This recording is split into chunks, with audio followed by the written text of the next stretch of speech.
Before we get going, we want to go ahead and give all glory, all praise, all honor to Yahweh, Ba'ashem, Yahweh Shai, Ba'ashem, Rakadash.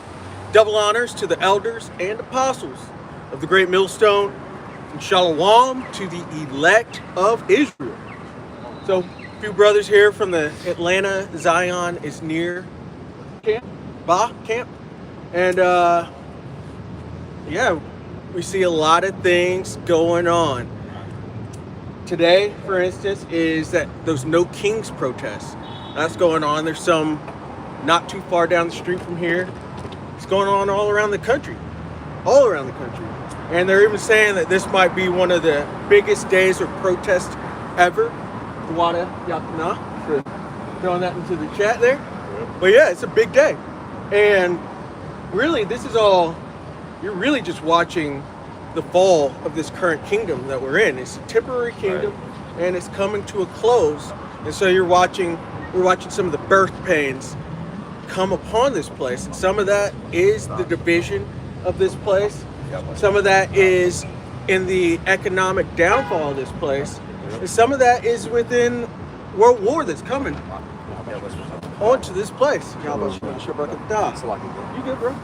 And but ultimately, this is all leading up to the salvation of Jacob. Jacob's about to be saved. Esau's about to be destroyed, and we're coming into a new day. And so we're gonna get started here in Jeremiah 30, because it goes into the salvation of Jacob. Jacob being pulled out of this fire that is coming onto this earth. Yep. So you got it. Jeremiah chapter 30 and verse 1. The word that came to Jeremiah from the Lord Yahweh, saying, Thus speaketh the Lord Yahweh, power of Israel, saying, write thee all the words that I have spoken unto thee in a book. Yeah, and so the Lord came to Jeremiah when he was young, and he was dealing with them from a very early age, and showed Jeremiah what's going on within Israel. Showed him all the evil that's going on within Israel, which is really what was going on back then. Is part of why we're here in this situation that we're in now. But yeah, the Lord showed Jeremiah his word and had him write it down. Right. Keep going. This is verse 3. For lo, the days come, saith the Lord Yahweh, that I will bring again the captivity of my people Israel and Judah, saith the Lord. And yeah. And so you heard that. The day is coming where he's going to bring again the captivity of his people, Israel and Judah. We see that written in other places within the scriptures too. But this is showing the salvation of Israel that is to come. He's not going to put us back into captivity. We're already in captivity.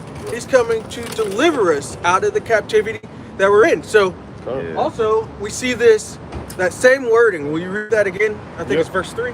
Jeremiah 30 and 3. For lo, the days come, saith the Lord Yahweh, that I will bring again the captivity of my people Israel and Judah. Yeah, showing them bringing us out of the bondage that we've been serving. Showing both the northern and the southern kingdom being brought out of captivity. We see this in Joel chapter 3 as well, verse 1. Joel chapter 3 and verse 1.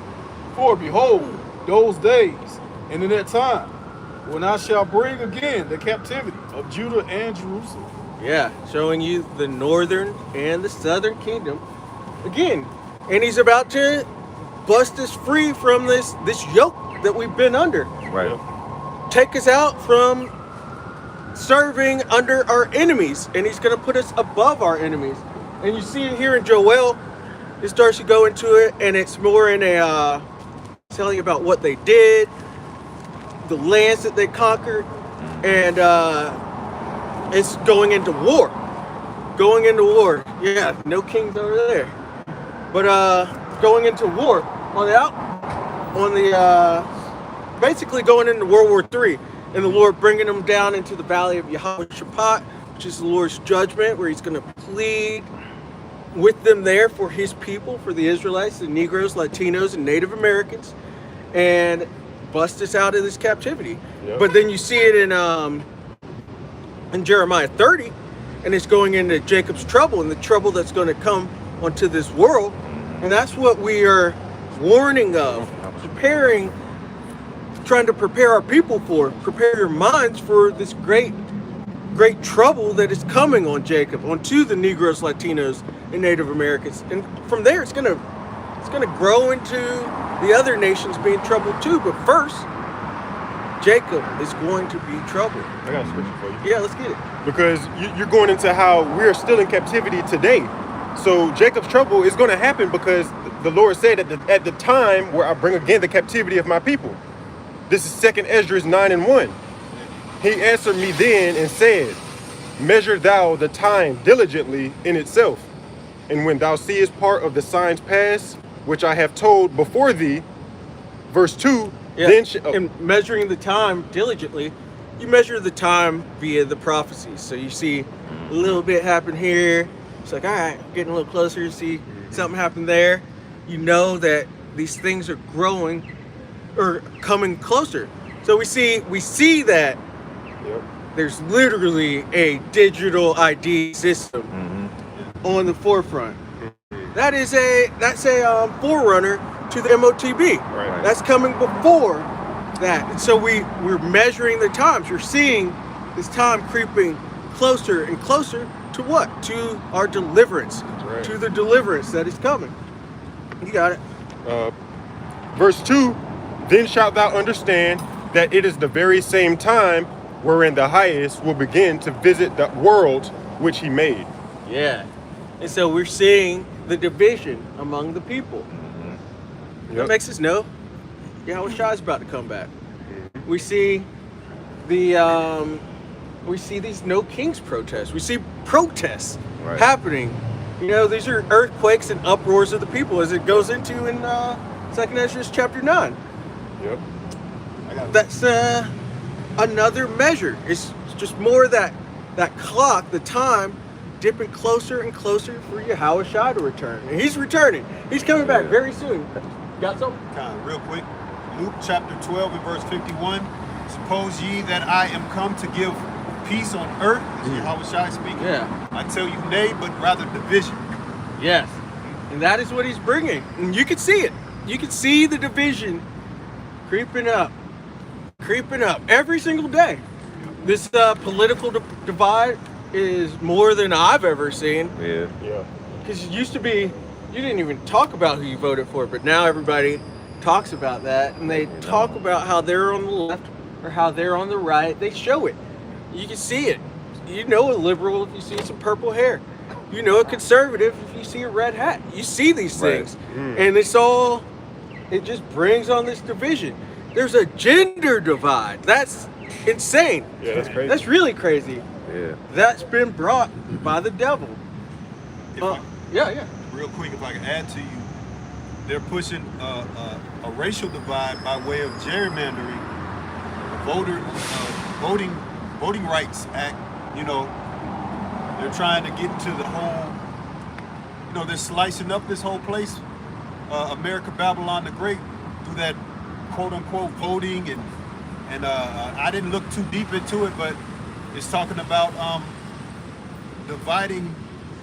You know, gerrymandering, dividing up the land by way of racial means. So, yeah, just to add to your point. Will you pull that word, actually, gerrymandering? And so that's actually, if you look at Georgia, Georgia has the most counties of any state, Right. I believe. I'm pretty sure it's way more counties than any other state. And that's because of gerrymandering. They divided and sliced things so that politically one candidate can get the advantage over the other. It's all by demographics. So really it's done by race, but you also see it divided by social classes as well. So that's gerrymandering basically. If anybody's got it, yeah, let's get it. This is just from AI, Google AI. It says gerrymandering is the practice of manipulating electoral district boundaries to to favor a particular political party or group, often resulting in unrepresentative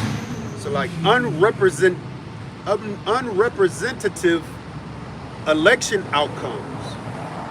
It can undermine democracy by allowing politicians to choose their voters rather than the other way around. I'll read it again. Gerrymandering is the practice of manipulating electoral district boundaries to favor a particular political party or group, often resulting in unrepresentative election outcomes. It can undermine democracy by allowing politicians to choose their voters rather than the other way around. Yeah, and first word there, manipulating. Yeah. The devil's in charge right now. This is Esau Edom's world. Esau Edom being the so-called white man, the guy who looks just like white Jesus, basically. Right. Those people. Also, the ones with the tiny tops, those tiny hats, big noses, those are Edomites, Amalek to be exact. Right. And then, your Caucasians. And that's what they do. They manipulate everything. But you people still think that you could vote your way out of the trouble that you're in. You can't. Can't do it. He's too subtle for you to get the upper hand on. It's just another one of his devices to make people feel like they got some type of power. Yeah. And that they got some type of freedom. Well, overall, your vote don't count. Yeah. It's just it's an illusion of control. These candidates have been selected for a long time. You can even look at DJ Trump in the building right now. There's all these left-hand prophecies and things that they say about him. There's those books written about Barron Trump and all this stuff. They've had this plan for a long time. Your candidates are selected and not elected. And just like he said, it's manipulated. All these things are manipulated, and you should not put your faith into it. You put your faith into Yahweh B'Shem El Shai. They got a thing called divide and conquer. Yeah. That's an age-old, technique to destroy and conquer a people, man. Yeah. And it's just coming back full circle in Babylon the Great, which is America, man. Yeah. Divide and conquer. The brother just brought out, Brother Yashamite just brought out, he said gerrymandering goes back to the division of the northern and the southern kingdom. I don't know exactly the history behind that. Maybe brother, can you expand on that a little bit more? Yeah, it's on the etymology online. I'll go to it says it's first off, it was a British Army slang. First off, it was a British Army slang for German, and then it says this being probably an abbreviation of Jeroboam, which when you go into the history, Wow. we understand that's where Israel began its separation between the northern and the southern kingdom, and that lines up beautifully because that really historically that goes down to the first county line between the northern kingdom and the southern kingdom. It just proves what you're bringing out, Yeah. So go ahead. Yeah. Good point. And this devil, as you were saying, he operates on divide and conquer. He operates on that. But all that division is going to come back to eat them because they've set everybody against each other. And eventually it's going to get to a point where something's got to give. And it's going to get physical over it just being by words. You said you had a precept? Real quick, Salaki, Isaiah 31:1, woe to them that go down to Egypt for help and stay on horses and trust in chariots because there are many, and in the horsemen because they are very strong, but they look not unto the Holy One of Israel, neither seek the Lord Yahweh. Yeah, break it down for me. Yeah, I mean, so that's why people out here still voting, because they still trust in America. That word Egypt, it says Egypt, but this is spiritual Egypt in Sodom, mentioned in Revelation 11. This is not the actual land of Egypt. But yeah, people come into this place, and even the ones that's over here, they think they got some type of power about voting, some type of power about going out protesting and it has no power. Right. It has, protests actually got more power over voting Yeah. because you actually spreading, the word and expressing your feelings. But as far as voting, man, they already made it known that the electoral college vote is what counts. Right. Yeah. And then this country is in a government shutdown, so you basically voting for a government shutdown. How come your vote? You talking about vote for change? Well, how come your vote is not changing the government, turning it back around and setting them shop? We're still in a government shutdown. It's like the second, third week, Yeah. and they're talking about all you women like to pressure people to vote too. Now you're getting your SNAP and EBT cut off. Happy Thanksgiving, bitch. Yeah. And it's gonna make Keisha start turning tricks for turkeys and shit. Yeah. Like it's about to get there. I'm in the bind, Not for a Nate. whole turkey. Yeah. Man. Just the wing. Just a little bit. Yeah. But yeah, these people, they've got it all set up, and things are becoming more and more divided on every single level. I got scripture for you. Yeah, let's get it. I don't know if somebody got this Micah 2:10 yet. Micah chapter 2 and verse 10. Arise ye and depart, for this is not your rest. Because it is polluted, it shall destroy you, even with a sore destruction. You got it. Break it down. All right, and this is speaking of America, Babylon the Great. All right, this place is not our rest. And we have a majority of our people that still see this place as the end all be all, and it's not. It's going to be destroyed. Yeah, this was that golden cup in the Lord's hand, but he's about to put that cup down. This was that golden city. Yep. Everybody looked to it as a beacon of light. They thought it was completely moral. People were behind America going in and playing world police, being that hammer of the earth, because they thought America actually was an upright place. But really, they're just going in and stealing resources, setting division in all these other lands as well, turning people against each other, setting up puppet leaders, and just dealing. Because this is nothing but it's a land of theft and robbery, and the prey departeth not. The prey is still here, and now you're watching them turn on the prey. So you're seeing it with the Northern Kingdom at first. They're going against them, being the Native Americans and Latinos going against them, and this is turning onto the Southern Kingdom, which is why we were in Jeremiah 30 from the get-go. So if we could go back to that and keep going down with that. This is back in verse 3, Jeremiah 30 and verse 3. For lo, the days come, saith the Lord Yahweh, that I will bring again the captivity of my people, Israel and Judah. Yeah, Israel going into the Northern Kingdom, the Latinos and Native Americans.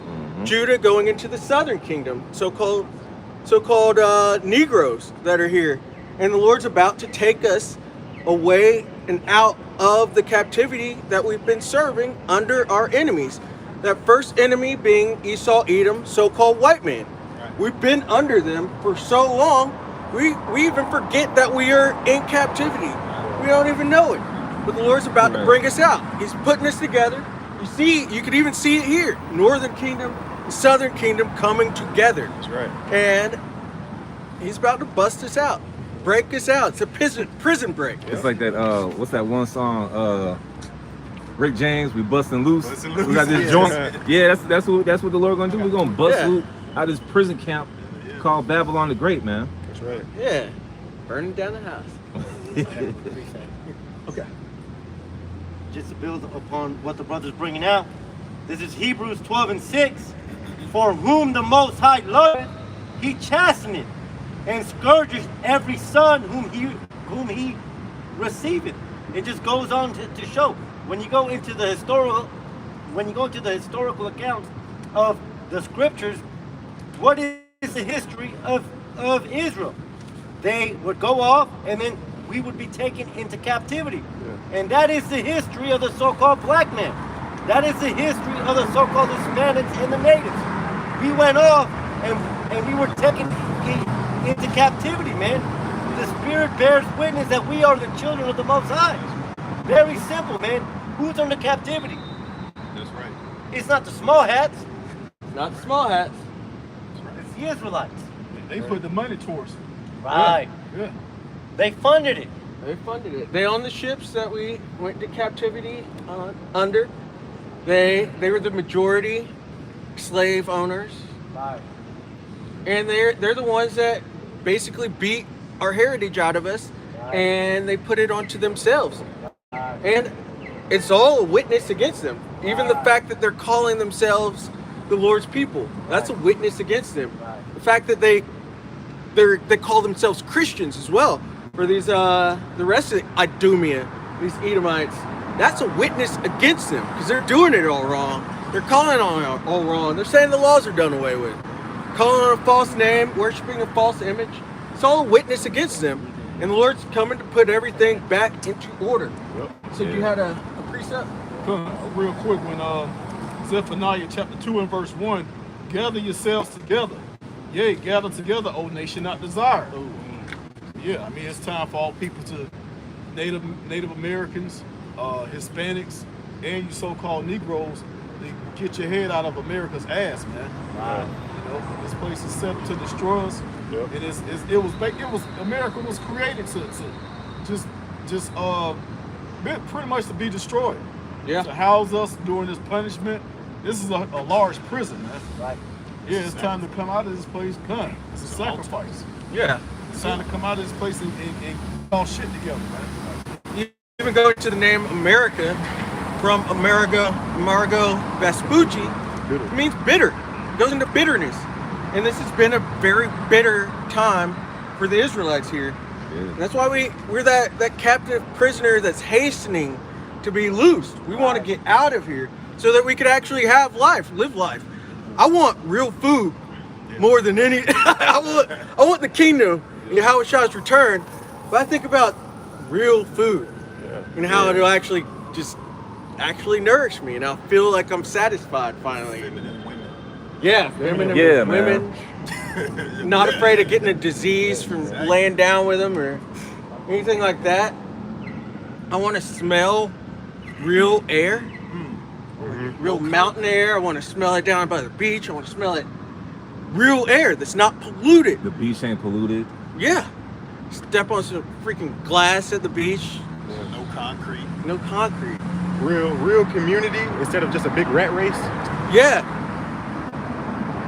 People they're not genuine. Nothing is genuine. nothing is We're just genuine. living a false reality. And I can't stand it anymore. I know brothers can't either. Yeah. This sucks. We want to be loose from this false reality. I got a precept. Let's get it. This is Baruch 3 and 8. Behold, we are yet this day in our captivity, where thou hast scattered us for a reproach and a curse, and to be subject to payments, according to all the iniquities of our fathers, which departed from the Lord our power. Yeah. And does that not sound like us? We are a reproach. We are proverbs and bywords. It's part of the curses. We're all the worst names. We are blamed for everything, which Esau tries to pretend like he's blamed for everything, which is becoming that. But we've been blamed for everything, even with because they're kind of having a spiritual awakening as well. On the left hand, you're seeing them dig deeper into their Judeo-Christianity, which is nothing more than Edomite supremacy. Right. That's all it is. Yep. But you're seeing them dig deeper into that, and they blaming and accusing Jacob of being everything that's wrong with this country. They're trying to make us the face of all evil, but it is them. That's right. It's them, and it always has been. They've categorized us as everything wicked, but it's them, and it always has been. Reread that one more time. No, so like I was gonna say, man, I still can't get over how old dude got taken out by one of them, and they looking at us. Right. Yeah. That shit was unbelievable, man. Esau is real good. I'm like, how the hell they gonna pull this off? But they did it. Next thing you know, you got like 5 Jake Stout hung after that. Yeah. Probably more than that. And you see, you're seeing ICE targeting Southern Kingdom now. It's targeting so-called Negroes. We saw it with that big apartment break-in where Jake stays, where dark-skinned men stay, in Chicago. And you saw it there. But they've been able to switch the narrative because they control it. They control the media. From them actually doing all these mass unalivings that they do to putting that onto Jacob. Jacob's the problem. Jacob's the problem. Yeah. No. Esau's go-to is blame it on the nigger. That's what they do. We know you Edomites. We know you Edomites. We got the spirit and power of Yahweh Shemel Shah. We know from your forefather Esau, even going back to Cain, we know how you get down. Right. He's gonna pursue his brother Jacob with the sword, and he's the accuser of our brethren, like it mentions in Revelation 12. Yeah, we could get that Revelation 12. We should, because we're talking about. So we went into Jeremiah, going in, which we hadn't even gotten there to Jacob's trouble yet, and kind of streamed off, talking about this spiritual awakening that's going on both the left hand and on the right hand, because this is talked about with Jacob. We got the valley of the dry bones. You see it in Ezekiel 37. You see it in Revelation 11. You see it in Wisdom in Solomon chapter 5. There's a great awakening on the right hand. So Negroes, Latinos, Native Americans, as well as our scattered, we're waking up to understanding that we, the people who've been under the curses, are the true people of the Lord, the actual Israelites. And as a reaction, because it talks about how great fear fell upon them that saw it. They're seeing us stand up. We're out here for people to see. Yeah. And they're being awakened to the fact that they're actually Edom, and they're going into the books as well to try to prove us wrong, but they can't. They can't do it, because you would have proved that you're not Edom a long time ago. We know it's not Ishmael. You always try to say it's Ishmael. It's like, no, that's Ishmael. You're Edom. You are Edom. But they're having a whole reaction on the other side, and so you're actually seeing basically a spiritual awakening on both sides, on the left hand and on the right, and they're trying to combat what we're saying with their Judeo-Christianity, which is nothing more than a lie. It's a complete and total lie, and it's a witness unto them for their evil. And so to push their false narrative and their false reality, they have accused Jacob, like they've always done, and categorized Jacob as the evil, as the wicked. So, let's get that Revelation. Revelations chapter 12 and verse 10. And I heard a loud voice saying in heaven, now is come salvation and strength and the kingdom of our power. Yeah, our power, the Israelites' power. That's the kingdom that's coming. The kingdom under Yahweh Bashem Yahushai, under King David, under the 144,000 Israelites. This is a kingdom of Israel under our power, Yahweh Bashem Yahushai. So that's what's coming. The salvation's only for Israel. If you can't tell, the others can't get it.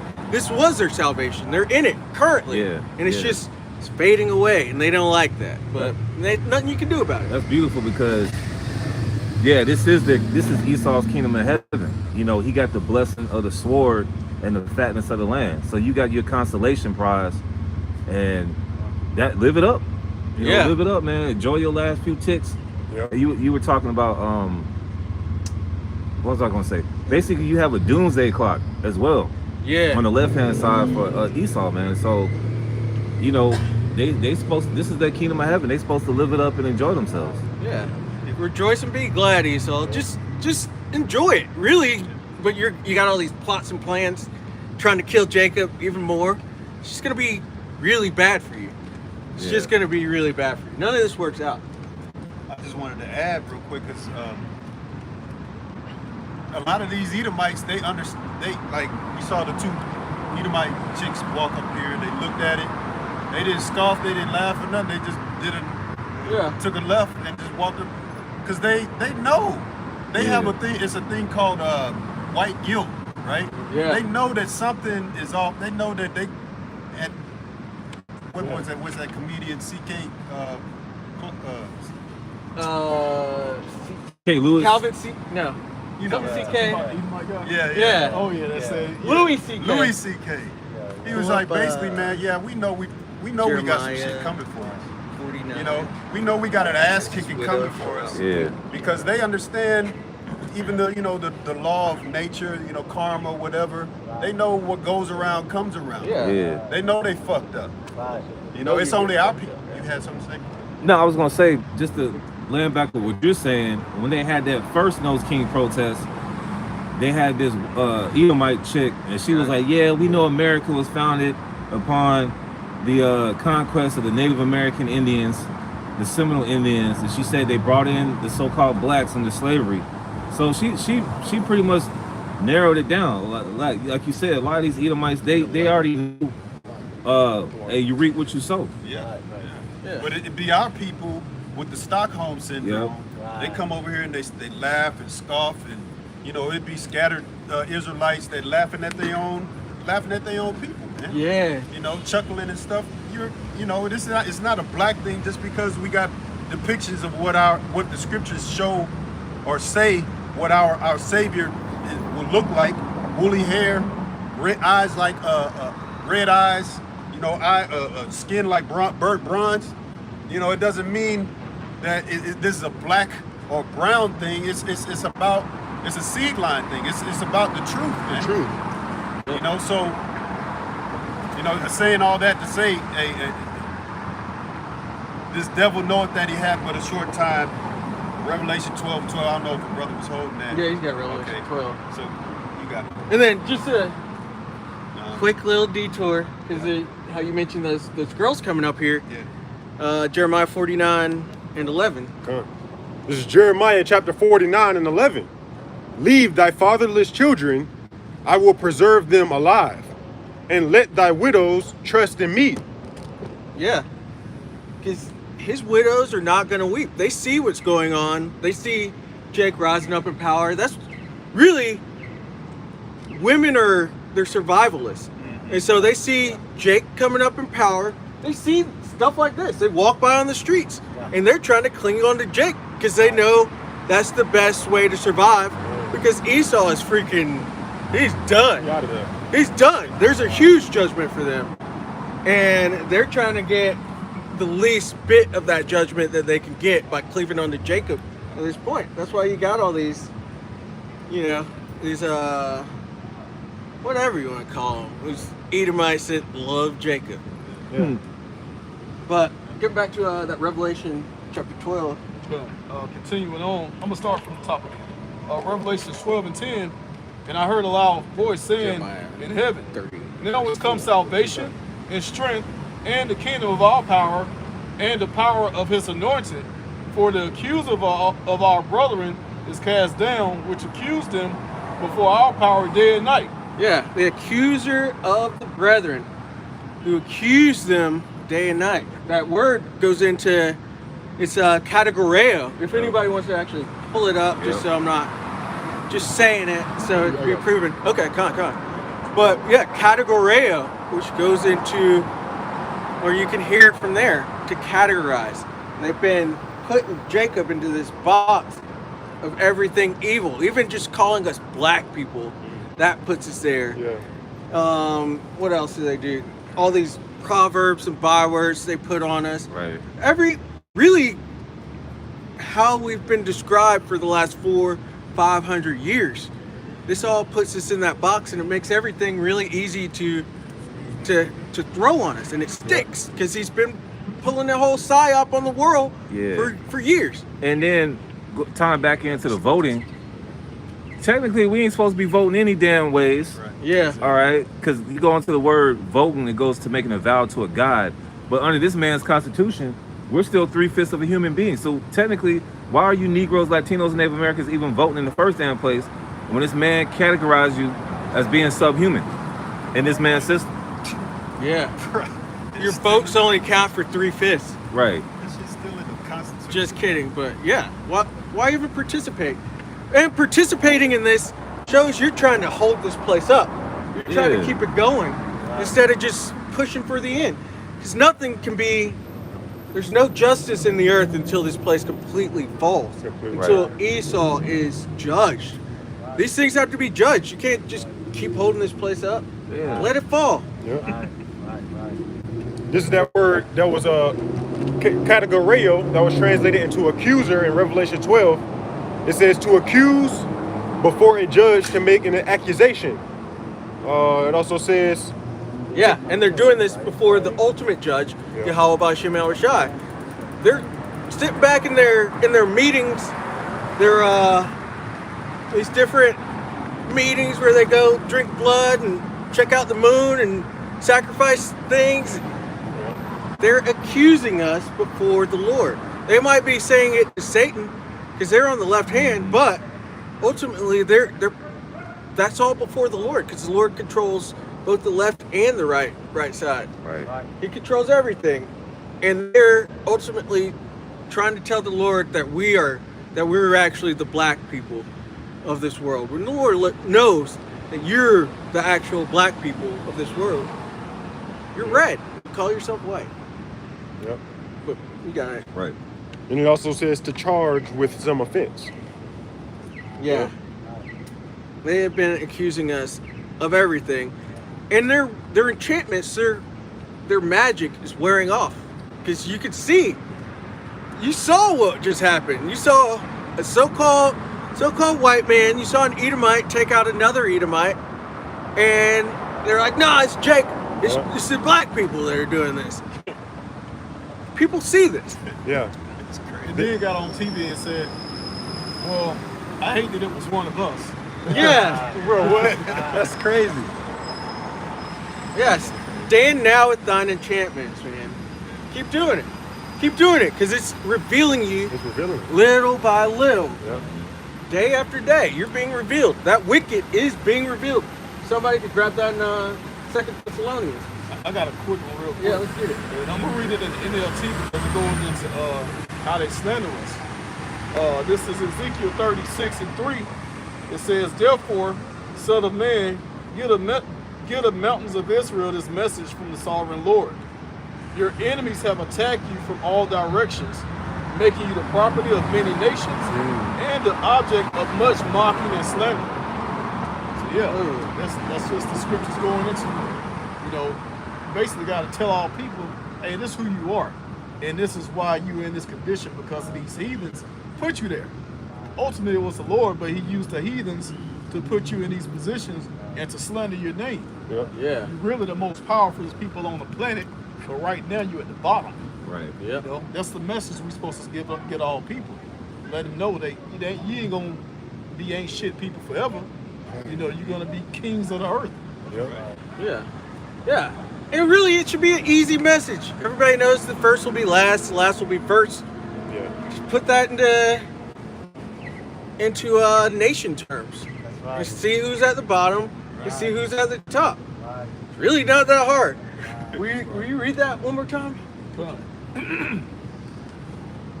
This is Ezekiel 36:3 in the NLT. "Therefore, Son of Man, give the mountains of Israel this message from the Sovereign Lord Yahweh." Yeah, the mountains going into the nobility, the leadership of Israel currently. Got it? Your enemies have attacked you from all directions. Yeah, and our enemies are all of the nations. Every single nation on this planet outside of Israel are our enemies. They all acted confederately That's right. to bring us down, to make our name no more in this earth. They all acted together. And to this very day. Which, have you ever had an Ishmaelite or a Hamite or a Moabite ever tell you that you're actually the Israelites? No. They're all against us. They're all our enemies. They can't be truthful with us, which truth is a form of love.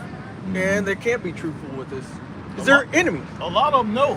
Yeah. But they're not gonna tell you. They ain't gonna tell you. Yeah. I had Edomites tell me, but it was after I was like, yeah, I just found out this. He was like, oh yeah, you know. Yeah. But you know why you didn't know? He already knew. I had this one girl tell me, kind of like, we're here until y'all realize who you are, or something like that. And I was like, damn, girl, I know, yeah, but Damn. I had the same thing. but you still didn't tell me. Yeah, right. Third time, it's like, even though I knew, I just didn't go into it. But yeah, Man, it's the same thing with me. This Edomite chick, she was a witch. They all pretty much witches, but she was digging into my mind, and I just kind of felt like she had one over me. Like she knew something that I didn't fucking know. And she was basically trying to, she had mentioned about the mixed multitude. And I yeah, was like, but that's Israelites. And it was a spirit, because I didn't really understand it. yeah, But it was just a spirit that I was just, that's Israelites. And it just came out and she just shut up. And that was the end of the conversation. yeah. You know? But to the brother, if I can bring this out real quick, Yeah, to let's the go. brother's point about voting, and the brother saying we're gonna be kings. This is Salaki. This is what is this? Deuteronomy 17 and verse 14. The instructions concerning a king. He says, after you have taken possession of the land that the Lord your power is going to give you, and have settled there, that land over there in the Middle East, the Levant area is our land, man. Okay, Yasser Allah, man, it's Israel. All right, doesn't belong to those small headers, man. Those people don't they don't uphold the law, statutes, the commandments, man. They're a bunch of sodomites and weirdos. All right, it says then you will decide you need a king like all the nations around you. Verse 15 is the point. It says, be sure that the man you choose to be king is the one whom the Lord has chosen. He must be one of your own people. Do not make a foreigner your king. So that's just going into voting. We're not supposed to make any of these people of the other nations ahead of ourselves, man. All right? Trump, Biden, any of these people, Even Obama, right? Because they all thought Yeah. Obama was us, but right? We're not supposed to it's make Nimrod. northern people our king, man. We're not supposed to put them. We're going off Yeah. when we do that, man. So voting, as the brother said, the officer said, it goes into making an oath, man, making a vow. You know, so you're going off, man. yeah. You know, we're the Israelites, so-called Negroes, Latinos, Native Americans. Don't call me black no more. Probably black, we ain't black. Obama might be Mizraim, man. Yeah. This is continuing Ezekiel 36:3. It says, your enemies have attacked you from all directions, making you the property of many nations. Yeah. Our enemies have attacked us from all directions. Yes. We got jumped. I was just talking about how I really just want some real food. They've attacked us there. They've attacked our belly. They've attacked our minds.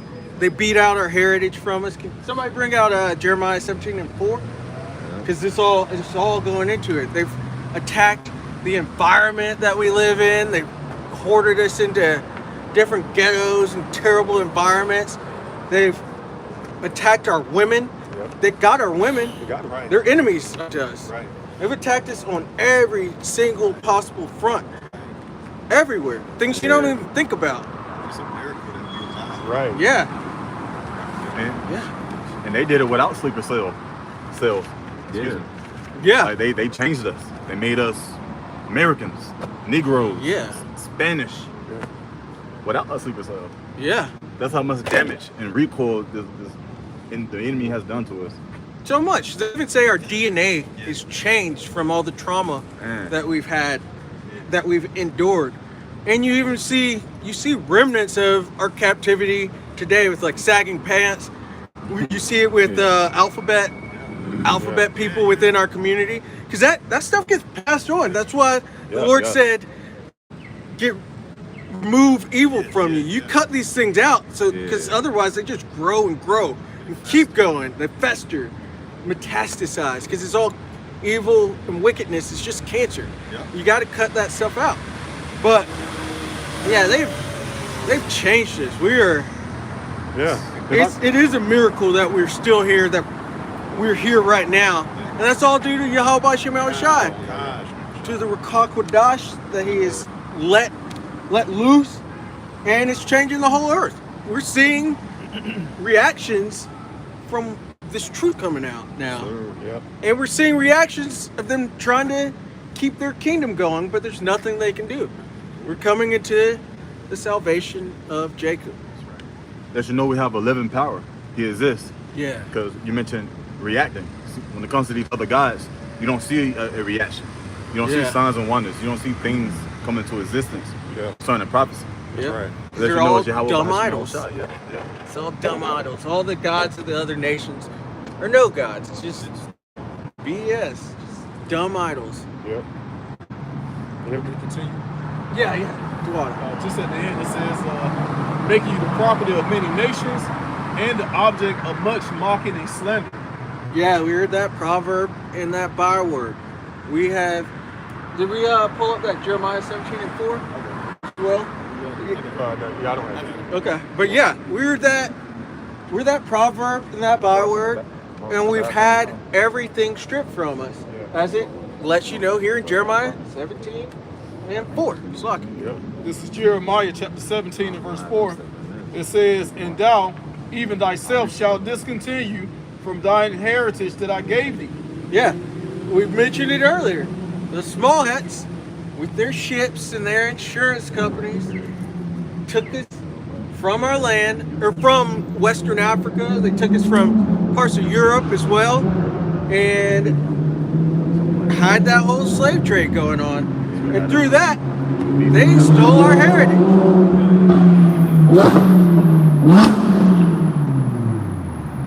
Yeah, through that slave trade and the many slave trades that are going on, Yeah, our heritage was beaten out of us and taken, stolen from us.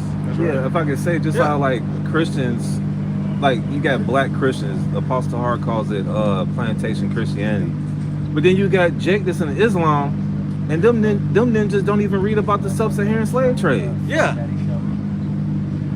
Like, Right. and this is why you go back to the scriptures.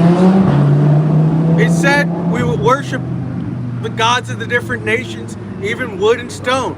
And that's really what we're in. We're in Christianity, Right. and we're in Islam. And then you see some other Jakes doing some other stupid stuff like witchcraft stuff, or just being atheists, or Hare Krishna, Yeah. Buddhism, and all that other madness. Buddhists. But primarily it's Judeo-Christianity and Islam. Yeah. They call it those monotheistic religions that are here. And all that stuff is a lie. And it's not going to lead anybody to any form of salvation whatsoever. Yep. If I may say, man, we're so destroyed as a people that even the majority of our people are offended when we tell them who they really are. Yeah. Esau got to pay for that. Like that's a lie that's been forwarded on us so much that our people find us an enemy when we tell them the truth about who they are. Yeah. They killed Abba Bivens over him telling them. Yeah. A bunch of Muslims. I'm not your enemy because I tell you the truth. Yeah. The truth still sets you free, right? Now that you're free, now you want to fucking hate me. Right. Not cool. And that's, you had me holding this Second Thessalonians. I seen that. Let's finish the Jeremiah. Yeah, I got to step down. It says, and I will cause thee to serve thy enemies in the land which thou knowest not, for ye have kindled a fire in my anger, which shall burn forever. Yeah. And so we had our heritage beat out of us, and we had to serve our enemies through the scattering in all these different lands. Pretty much the beginning of the Bible's the Israelites go in and serve in captivity. Yeah. Captivity after captivity. All the way up into this, where we are. But the Lord's about to deliver us. He's raising us up. That awakening has to happen first. You see the reaction on the left-hand side of it. But after Yeah. the awakening on the right-hand side, then we are going to be delivered.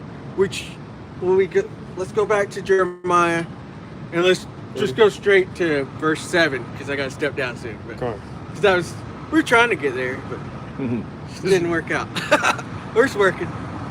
This is Jeremiah chapter 30 and verse 7. Alas, for that day is great, so that none is like it. It is even the time of Jacob's trouble, but he shall be saved out of it. Yeah, alas. You go into that word, it goes into woe. Because that destruction is coming, and it's here. And that day is great, the great and terrible day of Yahweh B'Shem Al-Washai. That's what everybody's been waiting for. We're all waiting for this end.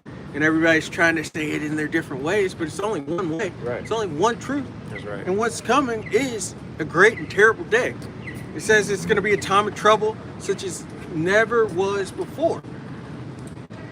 And this culminates into Jacob's trouble, in which we're just going into how we've been scattered throughout the four corners of the earth, got our heritage stripped from us, our identity stripped and taken away. Those are terrible things that happen to us already. But what's coming is even greater than that. It's going to be the most terrible time of all time. So much that Michael's going to have to come back. Yeah. So much that Yahweh Shai is going to actually have to deliver us out of what is coming. Because he said he's going to keep that remnant, and we believe him. We believe he's going to take his remnant out of the trouble that is here. And it's a time of trouble. Time of trouble.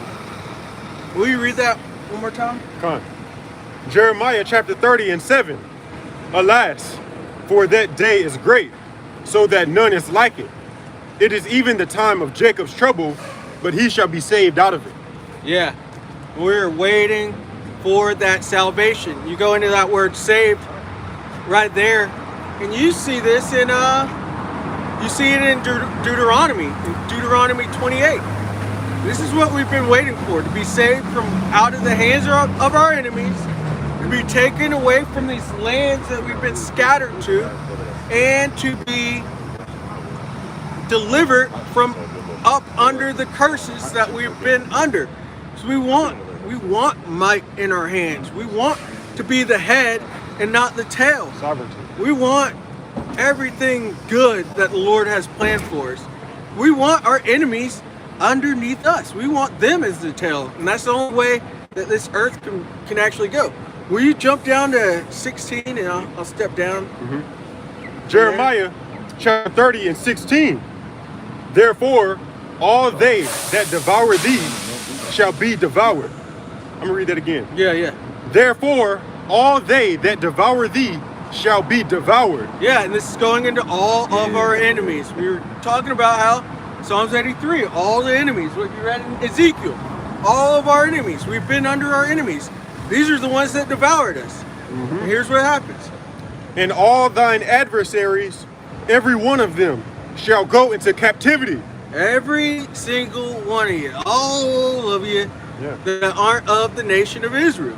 We got even our enemies of Israel. They have to die on this side first, and then they're going to come back in their righteous minds. But everybody else, they're all going into captivity. They're going to be the tail.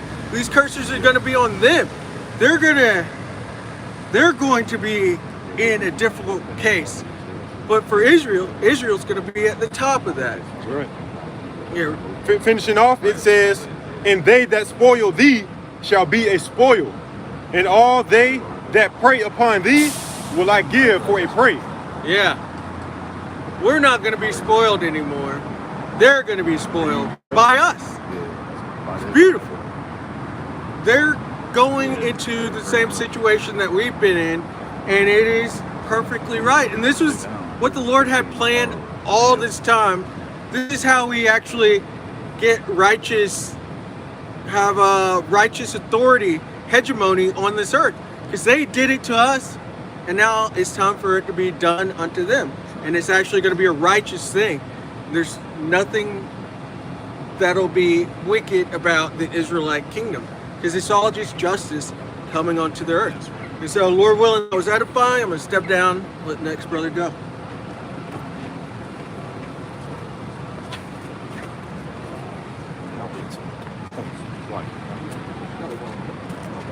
Can you get Psalms 2 and 1?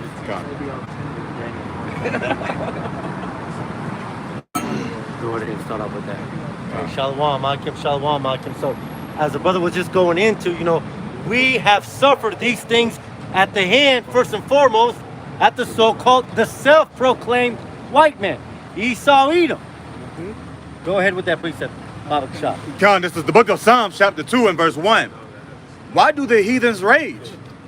Now, we understand the context of this precept going into these, these other nations trying to come against Yahweh Shem Yahweh Shai. But that first precept stands true today. Why is everybody upset? Why is a so-called black man upset? Because he hasn't been given his acres and his mule. By who? By what specific group of people that enslaved him? Why is the so-called brown man upset? Why? Because the so-called brown man is being rounded up by who? By the Chinese, by the Russians, by Americans, Edomites. Why is the so-called Native American upset? Because they themselves have lost their entire land. Why are other Edomites? Why are Russians upset? Edomites are upset at themselves. So why do the heathen rage? Why do we as a people rage? Why? Because we're upset. All right, now today we have a protest. No King's Day protest, right?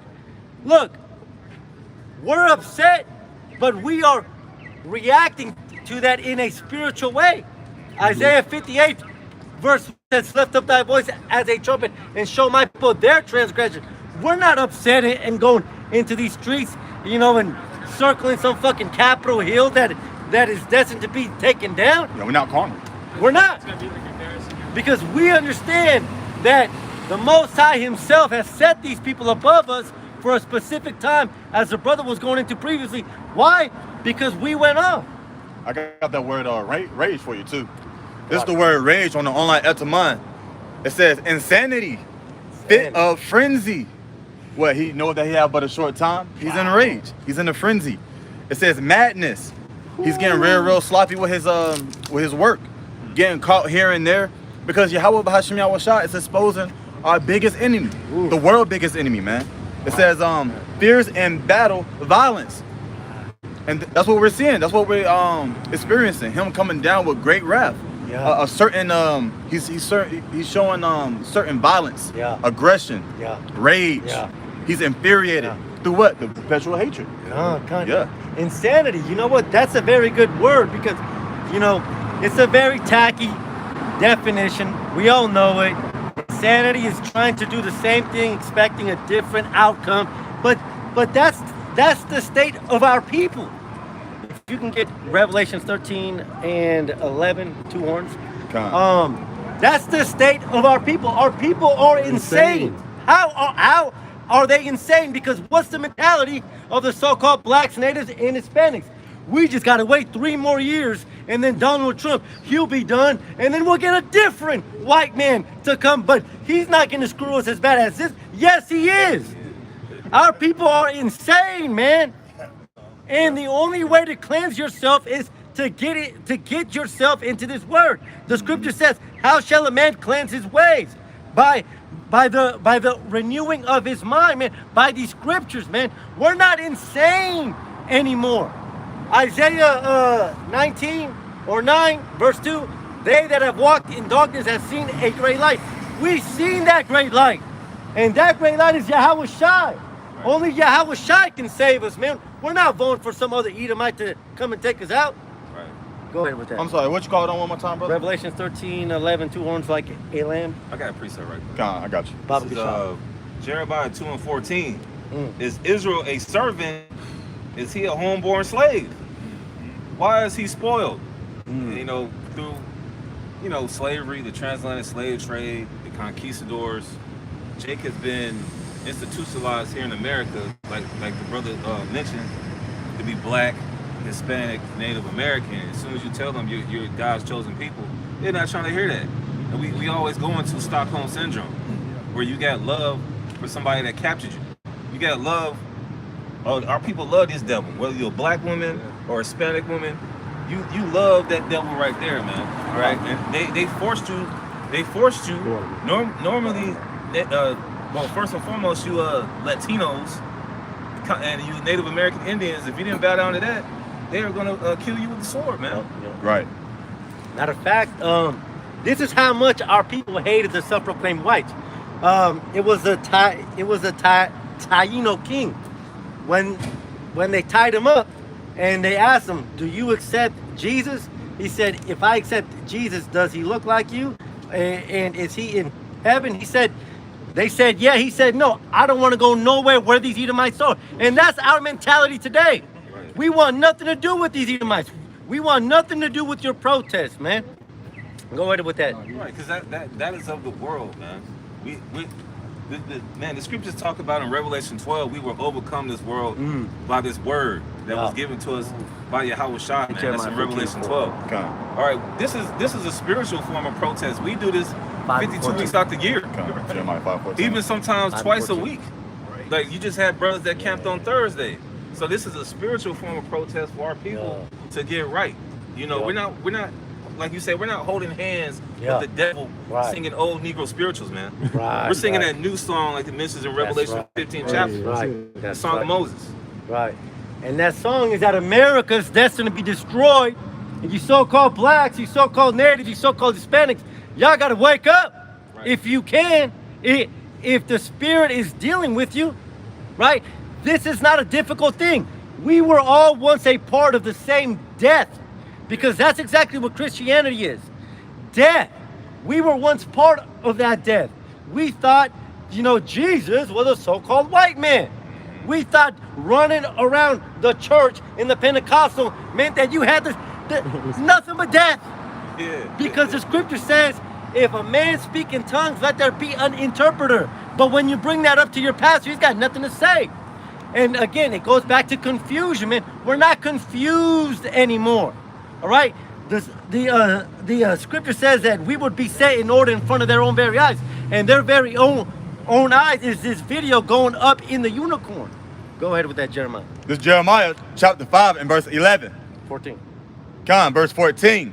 Wherefore, thus saith the Lord power, Yahweh of hosts, because ye spake this word, behold, I will make my words in thy mouth fire, and this people wood, and it shall devour them. There is, man, fuck a no king's protest, man. The Spirit says, because you speak this word. What word? The brother just brought that out.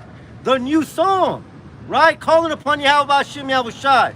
Calling the nations for who they are, man. Do you understand how big of a deal that is? These nations haven't been called who they truly are since the days of Adam. That same spirit of our forefathers has been breathed back unto us. Yeah, and that in itself is prophecy, because Yahweh Shai himself said that we would get the spirit and that we would remember all things. What are all things? All things is understanding who these people are, understanding who these Edomites are, man. So look, we're not gathering hands against this no king's protest, because as much as you people don't want to accept that Donald Trump is your president, he is that cruel Lord mentioned in Isaiah 19, man. Yeah, and the Lord set him up, man. That's right. You read Proverbs 21 and 1. The kings, man, I get it. Proverbs 21 and 1. So I get it. Because, hey, this is all set up by the Heavenly Father. Right. Proverbs 21 and 1. The king's heart is in the hands of the Lord. As the rivers of water, he turneth it whithersoever he will. So it was the Lord's will to set up the guy that's in office right now. Yeah. It's the Lord's will to set up Vladimir Putin, Xi Jinping, Macron, all these other jokers that's in office right now. So you people can't do a damn thing about it. And ultimately, Yahweh Shai is going to be that king. He's the king of kings and Lord of lords. So that's this whole protest is really anti-Messiah any damn way. Because you don't want a king over you. Guess what? Yahweh Shai is going to be reigning over you. And he's got 144,000 men that's going to be reigning over you heathens too. And you jakes rebellious on this side, you're going to come up under the loins of the elect, man. That's right. Beautifully said. And the brother's going to follow that up with another. Go ahead. This is Romans chapter 13 and verse 1. Let every soul be subject unto the higher powers. For there is no power but of the Most High. The powers that be are ordained of the Most High. So we are called to be subject, being put under the authority of Esau Edom. These people have been put in that power of position because Yahweh Hashem Yahweh Shai himself put them there. As the brother just brought out, the king's heart is in the hand of Yahweh Hashem Yahweh Shai. He's not doing this on his own free will. There is no such thing. He's doing this because this is the judgment that was proclaimed upon the so-called blacks, natives, and Hispanics. So for you stupid ass people still asking, well, if God loves us, why did we go into slavery? That's why, because you went off. See, you people have to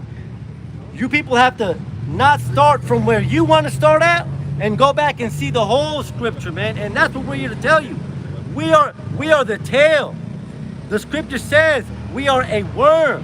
All right, and that's how you can identify who the Israelites are, man. All right, we're not controlling fucking BET. We don't control the CDC. We don't run America. Who does it, man? All right? Yeah, fashion and all types of. But that reminds me of wickedness in high places. Oh, right. Yeah. Right, so right, you're right. Just to land back off of you, we don't control none of these things. The earth was given into the hand of the wicked, the authority. Right. And all of this thing, all these evil deeds that these self-proclaimed whites are doing is coming back to testify against them, man. That's why the scripture says, Yahweh Hashem Yahushua has a sacrifice in Basra, man. And what is Basra? Basra was the chief capital city of Edom, man. All right, now there are Edomites in Russia, Ukraine, Germany, but what is the chief capital place of this entire world? Because this is a man's world. This is an Edomite's world, man. And that capital is in Babylon, Basra, which is Babylon. Babylon the Great. Yahweh Hashem Yahushua has a big sacrifice here, man. Right. And we're here to tell our people, wake up. Have y'all had your fill? How many fucking football games do you gotta watch? Right. How many baseball games? How many baby mamas do you have to run through to understand that the woman is not in the right state of mind? Yeah. This place is polluted, Micah 2 and 10. Yeah, that alone, when the woman is just being unruly, that should tell you we at the end of society, man. Yeah. Your voting is not going to change how these women act in this society, man. Ooh, that's heavy. That's heavy because when the woman goes off, we are at the end of society. Yes. Let me add on to that. Yeah. That's how we fell. When the women went off. That's how death came into existence. Right. When Eve fell. Ecclesiastes 1 verse 9, the same thing's happening again. He's attacked the females, and now she that is above me is mocking you, man. Right. Y'all people gotta wake up. Who's done this? Who pushed the women's suffrage movement, man? Yep. Was it the so-called blacks? No, man, it was a specific group of people. But y'all people are so fucking insane. That's a big word. Insane, man. Y'all are so insane that y'all want to continue this fucking circus. Y'all want to just continue for another 4 years and vote another Edomite out. We don't. We're done. Right. We're calling upon Yahweh Hashem Yahushua. We're sending these curses up every day. Understanding that these curses affect us as well. But you know what? If we got to be affected by the judgment of this whore, so be it, man. Because this whore is done. Babylon has been a golden cup. And that term is past tense. Has been. This bitch is done. Go ahead, huh? Continue on Romans 13, and now we at verse 2. Done. Whosoever therefore resisteth the power, resisteth the ordinance of the Most High, and they that resist shall receive themselves unto damnation. And that's what these people are doing. These people in this No Kings protest are resisting the will of Yahweh Hashem Yahushua. You know what? Isaiah 45 verse 7 goes into it. I create life, I create death. The book of Sirach goes into it. There be spirits created for vengeance. We are in the time of vengeance. Vengeance for what? Vengeance for going against our power, man. So if you're going to, you know what? That's the equivalent. You got caught with your hand in the fucking cookie jar. You get put on timeout, no TV, no toys, and then your father opens up the bedroom door and you're watching TV playing with your toys. About to get twice as much of an ass whooping, man. A lot of you people are watching TV when you're on spiritual timeout. We're not. We've humbled ourselves. We understand we're on that spiritual timeout. We understand that the spiritual timeout has been ordained by Yahweh Hashem Yahushua. Go ahead with that precept. This Baba is Kishab. Daniel 4:17. This matter is by the decree of the by the decree of the watchers, We'll continue on and that verse 3, right? and the demand by the word of the holy that ones, to the intent that the living may know That's good enough. that the Most High ruleth in the kingdom of men, and giveth it to whomsoever he will, and set up over it the basis of men. That's right. Hey, man, look. You cannot go against the powers that Yahweh Hashem Yahushua himself has ordained. Romans 13 goes perfectly with what the brother just brought up. Man, Yahweh Hashem Yahushua himself is ruling. These people are just the physical entities whom he's ruling by. We understand that there's a Satan on the spiritual part, and then there's a Satan whom is used by that spiritual counterpart. And it all goes back to, see, we understand that the spiritual Satan is a spirit in his right mind, doing the will of Yahweh Shem Yahushai. And in the same token, you have to understand that the same group of people that are consistently being used to bring upon death, destruction onto this world is the same devil, man. Y'all people got to wake up. Precept. How many more times do we got to come out of here until y'all finally get the chains of Christianity off of your wrist, man? What stumbling block do you need to be turned into a stepping stone, man? Because that's really what it comes down to. Do you have an issue with Yahushua being a so-called black man? Do you have an issue with regeneration? Do you have an issue with the fact that there is no virgin birth? What do you have an issue with? Because if you truly sincere and you go into the scriptures, they themselves will turn that stumbling block into a stepping stone. And if that can't happen, then read this scripture, Matthew 13, verse 11. Unto them it's not been given to know the mysteries of the kingdom of heaven. Yahweh Shem Yahushua wants your ass destroyed, man. So continue to live it up. Yeah, you're right, because I got a precept right quick. This Baba is Psalm 69 and 22. You said you got a precept? Oh yeah, come on. Let their table become a snare before them, and that which should have been for their welfare, let it become a trap, because the Lord will set up these stumbling blocks, man. Yeah. It'll be one thing. Jacob comes to the camp. I like what y'all hearing, man, but you know, I can't stop eating that bacon. You know, or I got this money. You know, it's always the Lord has always put a stumbling block. All right, it could be anything. It could be the littlest thing. Yeah. But Jacob's like, oh, they cool and everything, but you know, I don't know about that virgin birth, man. I mean, I believe, you know, just, it's always something with our people that's, and the Lord set it up. So we're actually fortunate to have this truth, because hey, we accept we accept the whole truth, man. All right, we know the mysteries. We believe in reincarnation, and we breaking down these strongholds. Yahushua himself was the stumbling block. He is the stone that the builders rejected, man.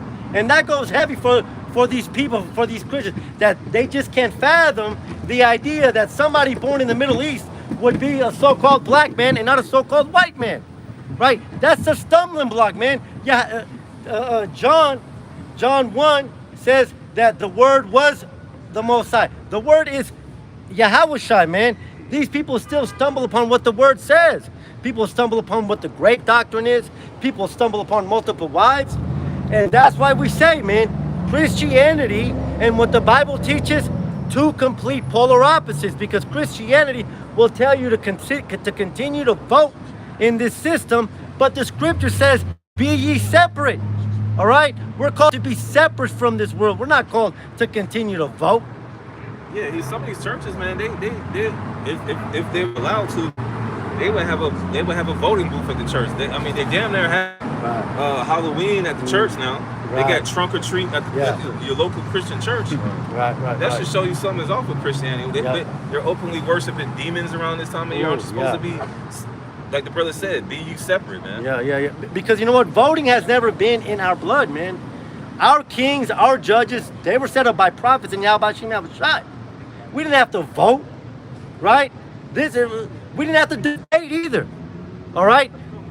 It was, this is your king, this is your judge, this is your Lord, and that's it. Debating came through who?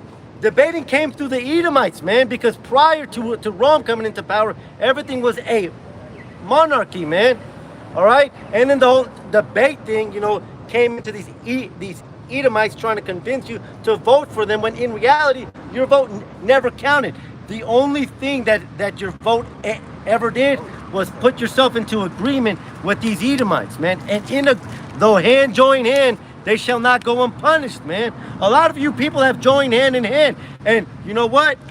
If you've done it in the past, that's okay. But then that's where repentance comes, man. See, our people haven't truly repented, man. People come into this truth. We've been called, man. David had 7 brothers, all right? All of them were called to come in front of the prophet, all right? But only one was chosen, man. A lot of Hebrew Israelites, a lot of so-called Hebrew Israelites, a lot of y'all think just because y'all got called, y'all have been chosen, man. But your actions show that you've just been called. Because the thing at the end of the race is being chosen, man. Go ahead, I'll put that precept up the shop. Con, this is on Proverbs 20 and 24. And it reads, man's goings are of the Lord Yahweh. How can a man then understand his own way? So everything that's been operated, being pushed, being published, is being governed by Yahweh, by Hashem Yahweh Shai. All right. See, the Lord, he's like the perfect matchmaker or puzzle, maker. Yeah. He just puts all the pieces together, so to speak. That's what I tried to say.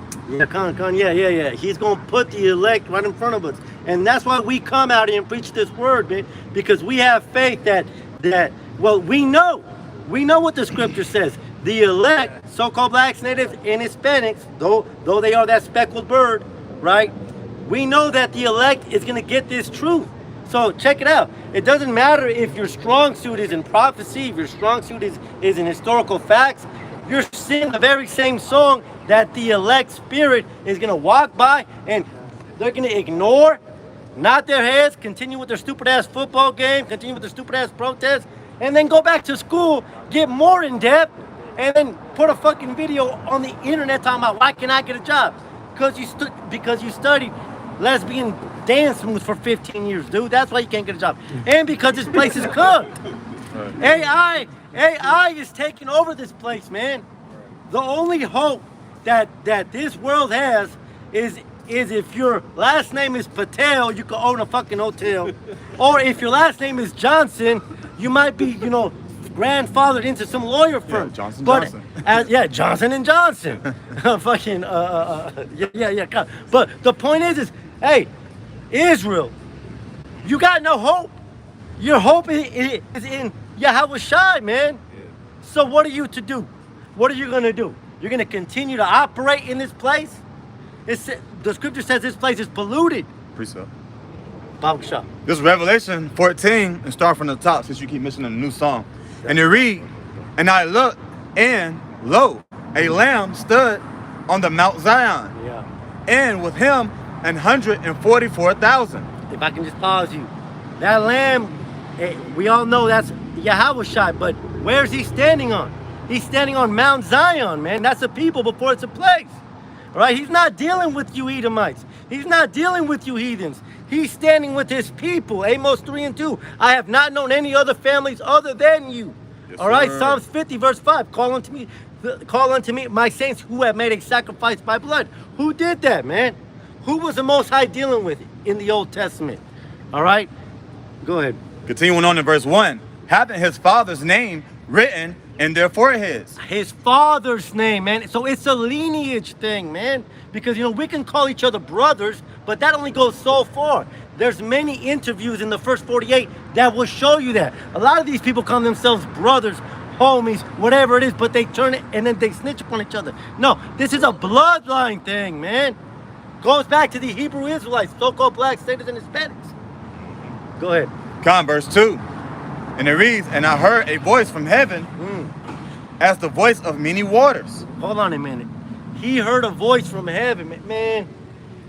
Because look, if I remember correctly, in the New Testament, when Yahweh was baptized, some of them heard, "This is my son in whom I am proud." The rest of them just heard a thunder. All right? Not everybody is hearing this truth, man. But the elect souls, they have heard this truth. Go ahead. And as the voice of a great thunder.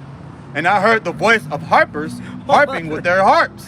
Hold on, so it's like as a voice of a great thunder. It goes back to what I just brought up. Some heard the voice, some heard the thunder. Man, which one are you hearing? All right, is this truth inclining unto your spirit? If it is, what you need to do is put away your false idols and give your life to Yahweh Shem Yahweh Shai. Do the work. All right, because there comes a certain point in time where you have to be fed upon milk, and then meat, and then after that you have to begin to feed others milk, feed others meat, man. And that's what we're here to do. Go ahead.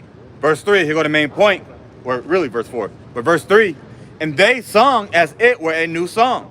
And what is that new song? Because for the longest time, the song that has been put upon this earth was that everybody can be saved.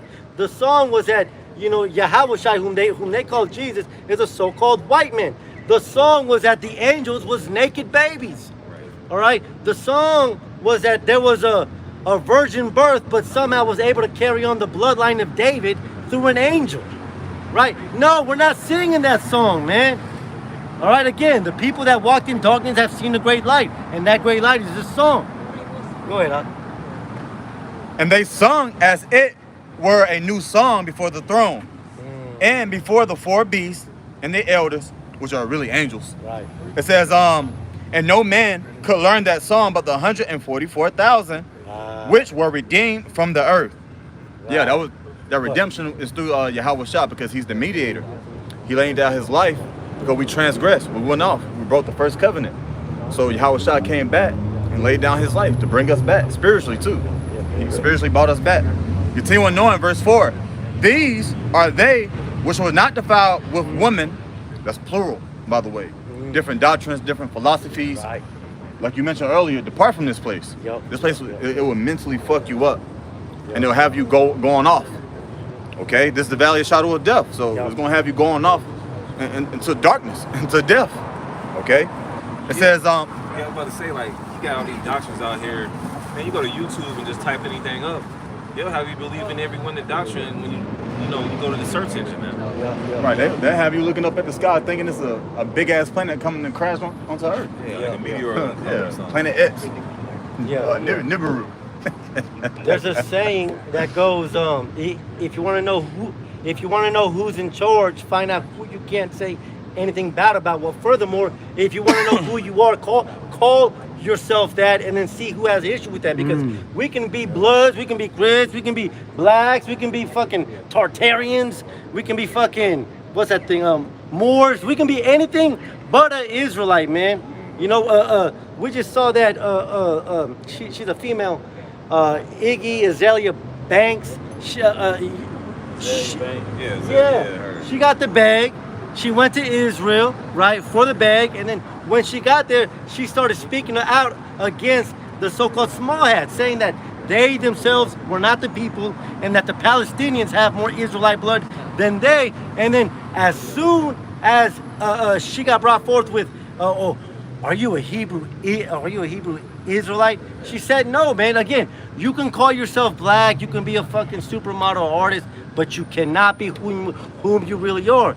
And if I'm not mistaken, 2 Maccabees chapter 6 goes into it. It says it was unlawful for a man to call himself an Israelite, man. Yeah. And that's what we're going into today. We're in Jacob's trouble. You can't call yourself an Israelite, man. We can't call ourselves our true identities of who we are. Go ahead, Doc. These are they, this is verse 4, excuse me, sorry about that. These are they which were not defiled with women, for they are virgins. These are they which follow the Lamb whithersoever he goeth. These were redeemed from among men, being the first fruits unto Yahweh Bahashim Yahushua and unto the Lamb. Yeah, being the first fruits, man, going into the elect, because only the elect and the 1/3 is going to hear this truth in the beginning, man. All right, the scripture says that he has reserved 7,000 men to not bow down their knee unto Baal, man. All right, again, it all goes back to the Israelites, man. The Most High is not dealing with any other nation or group. Did you have something else? I have something. Oh, okay, go ahead and bring it up, Baba Kasha. Khan, brother. This is 2nd Ezra 6 and verse 56. And it reads, as for the other people, matter of fact, let me go up a little bit. Verse 54. And after these, Adam also, whom thou madest Lord of all thy creatures, of him come we all. And that's what the Christians say. Oh, we're all God's children. We all come from Adam. Well, let's continue to read. Continuing on. of him come we all, and the people also whom thou hast chosen. Whom thou hast chosen. May I please get that in Amos 3 right quick? Baba Kasha. Khan. Baba Kasha. Chosen again, because when you have two options and you choose one, by default you neglect the other. Chocolate or vanilla ice cream. If you choose chocolate, you're neglecting vanilla. These other heathens are that vanilla. These other nations have been neglected. Why? Because the Israelites have been chosen. That's why. Going on. It says, "Hear." Oh, this is Amos 3:1. Hear this word that the Lord Yahweh has spoken against you, O children of Israel. Oh, children of Israel. So it's telling you who he's speaking to, okay? There's no way for this thing to get misconstrued. Go ahead. Against the whole family which I brought from the land of Egypt, saying," and for those who don't know, it was a great deliverance that happened in Egypt. Yeah. All right, he was dealing with the Hebrew Israelites the entire time. Okay, you're not about to hear the great deliverance of Edom, of the house of Esau. You know what I'm saying? Continuing on in verse 2. You only have I known of all the families of the earth. Therefore, I will punish you for all your iniquities. And as you can see, look around us, concerning you people on the sign, you so-called Negroes, Latinos, Native Americans, because everybody, man, the 12 tribes of Yasharallah, man, look at us as a people, man. We've always been punished, whether it's great or small, and somewhat, you know, fashion, form, or shape. We've bent out of shape, man. We're worn out. Okay? It says, continue on. If I can get a quick word. Okay, Baba Gashaw, on that word known, that word is yadai. In the Hebrew it says, you only Israelites have I yadai. What does that mean? It says to recognize, to acknowledge, to confess, and to discern, man. Yahweh B'Hashem Yahushai has only given us the discernment of these scriptures. Yahweh B'Hashem Yahushai has only acknowledged our prayer, man. And that's evident when you go into Exodus 2, when the Israelites cried out. Because it was the Egyptians crying out during their time of judgment, but they were not saved. It was the Israelites who were saved because only he has known us, man. We're his woman. When you discern us, he's looking at us from head to toe. Remember, we're that same comely, delicate woman. That's like looking at your woman. Like, you discerning her. And what you see, you like. So you choose that woman and you deal with her. So the Lord has always dealt with us. And that just goes to prove the love of Yahweh, man, because here he is. He gave us a bill of divorce, man. We went off, we cheated on him spiritually, man. But even then, he still saved the remnant. He still loves us. That, which is a greater reason why you people need to repent and try your best to abide by the law, statutes, and the commandments, man. Because we went off, but he still chose us, man. Go ahead, Otto. I'm gonna continue that second. Oh, This is let him get his piece. Okay. This is Isaiah 5:13. Therefore my people are gone into captivity because they have no knowledge, and their honorable men are famished, and their multitude dried up with thirst. That, you know, because Jake always be like, wow, we going to slavery. All right, because you destroy for lack of knowledge. You choose these other deities, these other so-called gods. And through the course of time, we made it here to America due to our disobedience. First, it was the Northern Kingdom, and then now it's the Southern Kingdom. All right. So that these scriptures that tell you what happened to you and where you're going, your past, present, and your future, man.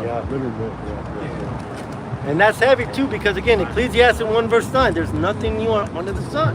As the brother just brought out, first it was the Northern Kingdom, and then it was the Southern Kingdom.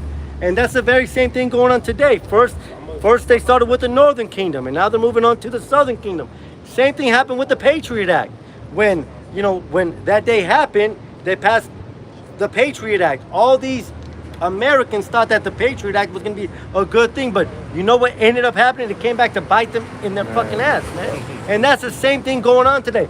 A lot of these white people are cheering on, even a lot of our own people are cheering on what's happening to the so-called Hispanics and to the so-called blacks. Y'all are cheering it on, thinking this shit is sweet. This shit's about to come back and bite you in your ass, just like the Patriot Act, man. So, look, with that, hopefully this has been edifying. I'm gonna step down and I'm gonna let the next brother run. Shalom.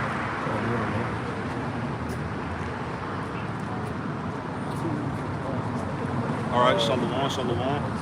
I'm gonna just continue in the same spirit, just speaking to our people, you so-called blacks, Hispanics, and Native Americans, which are the true Israelites. All right, and that's why we come out here, to wake up the elect out of you, and that's the only reason why America is still going, because the elect has to be sealed. You already know. No, As long as everybody's getting sense. no, that's a good one too. Yeah. This is Revelation 7, verse 1. And after these things I saw 4 angels standing on the 4 corners of the earth, holding the 4 winds of the earth, that the wind should not blow on the earth, nor on the sea, nor on any tree. All right, now, so you got 4 angels, like I said, on the 4 corners of the earth, north, east, south, and west. And they're holding back the destruction. That's what that wind is going into, all right? Matter of fact, get Jeremiah. It's Jeremiah chapter 50, verse 1.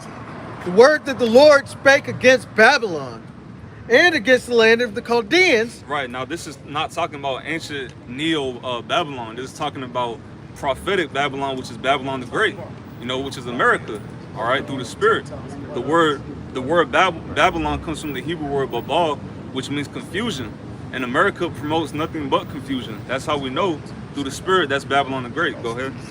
And even, just if I may, from the top, right here, the top of the chapter, it says, the judgment of Babylon, the redemption of Israel. That lets you know, actual end time redemption of Israel, not just coming out of ancient Babylon. But verse 2, declare ye among the nations, and publish and set up a standard. And that's what we're doing right now.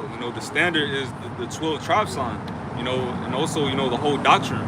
But we're out here publishing, which means to make public, and we're telling all nations that this judgment is coming. All right. The only thing is, we're only saying that salvation is only for you Israelites. You other nations, you're not gonna, be saved. You can't be saved. All right. What are you gonna be saved from? Yeah. You're not in captivity like we are. You're not under the curses like the Israelites are. Right. So there's nothing for you to be saved from. All right. And when that destruction comes, if you're not an Israelite of the elect, you're gonna get burnt up. Continue on. Publish and conceal not. Say Babylon is taken, Bel is confounded, Merodach is broken in pieces, her idols are confounded, her images are broken in pieces. Right, all that witchcraft that Esau, trusted in is not working for him no more. People are waking up to everything that this devil is doing. The moment this devil does a false flag attack, they're already swarming it on TikTok. They're already, exposing it. That witchcraft isn't working no more. That's why it says Isaiah 47. I was just pulling that. Hey, that's the Spirit. You got it. Yeah, Isaiah chapter 47 and verse 12. Stand now with thine enchantments and with the multitude of thy sorceries, wherein thou hast labored from thy youth. If so be, thou shalt be able to profit. If so be, thou mayest prevail. And this place has labored in witchcraft since its inception. Right. You go into May 1st, 1776, and the incarnation of the Illuminati, as they say. And you look at the founding fathers, so-called founding fathers, it's just a bunch of warlocks and magicians. They're all Masons. They all did it in some weird secrecy.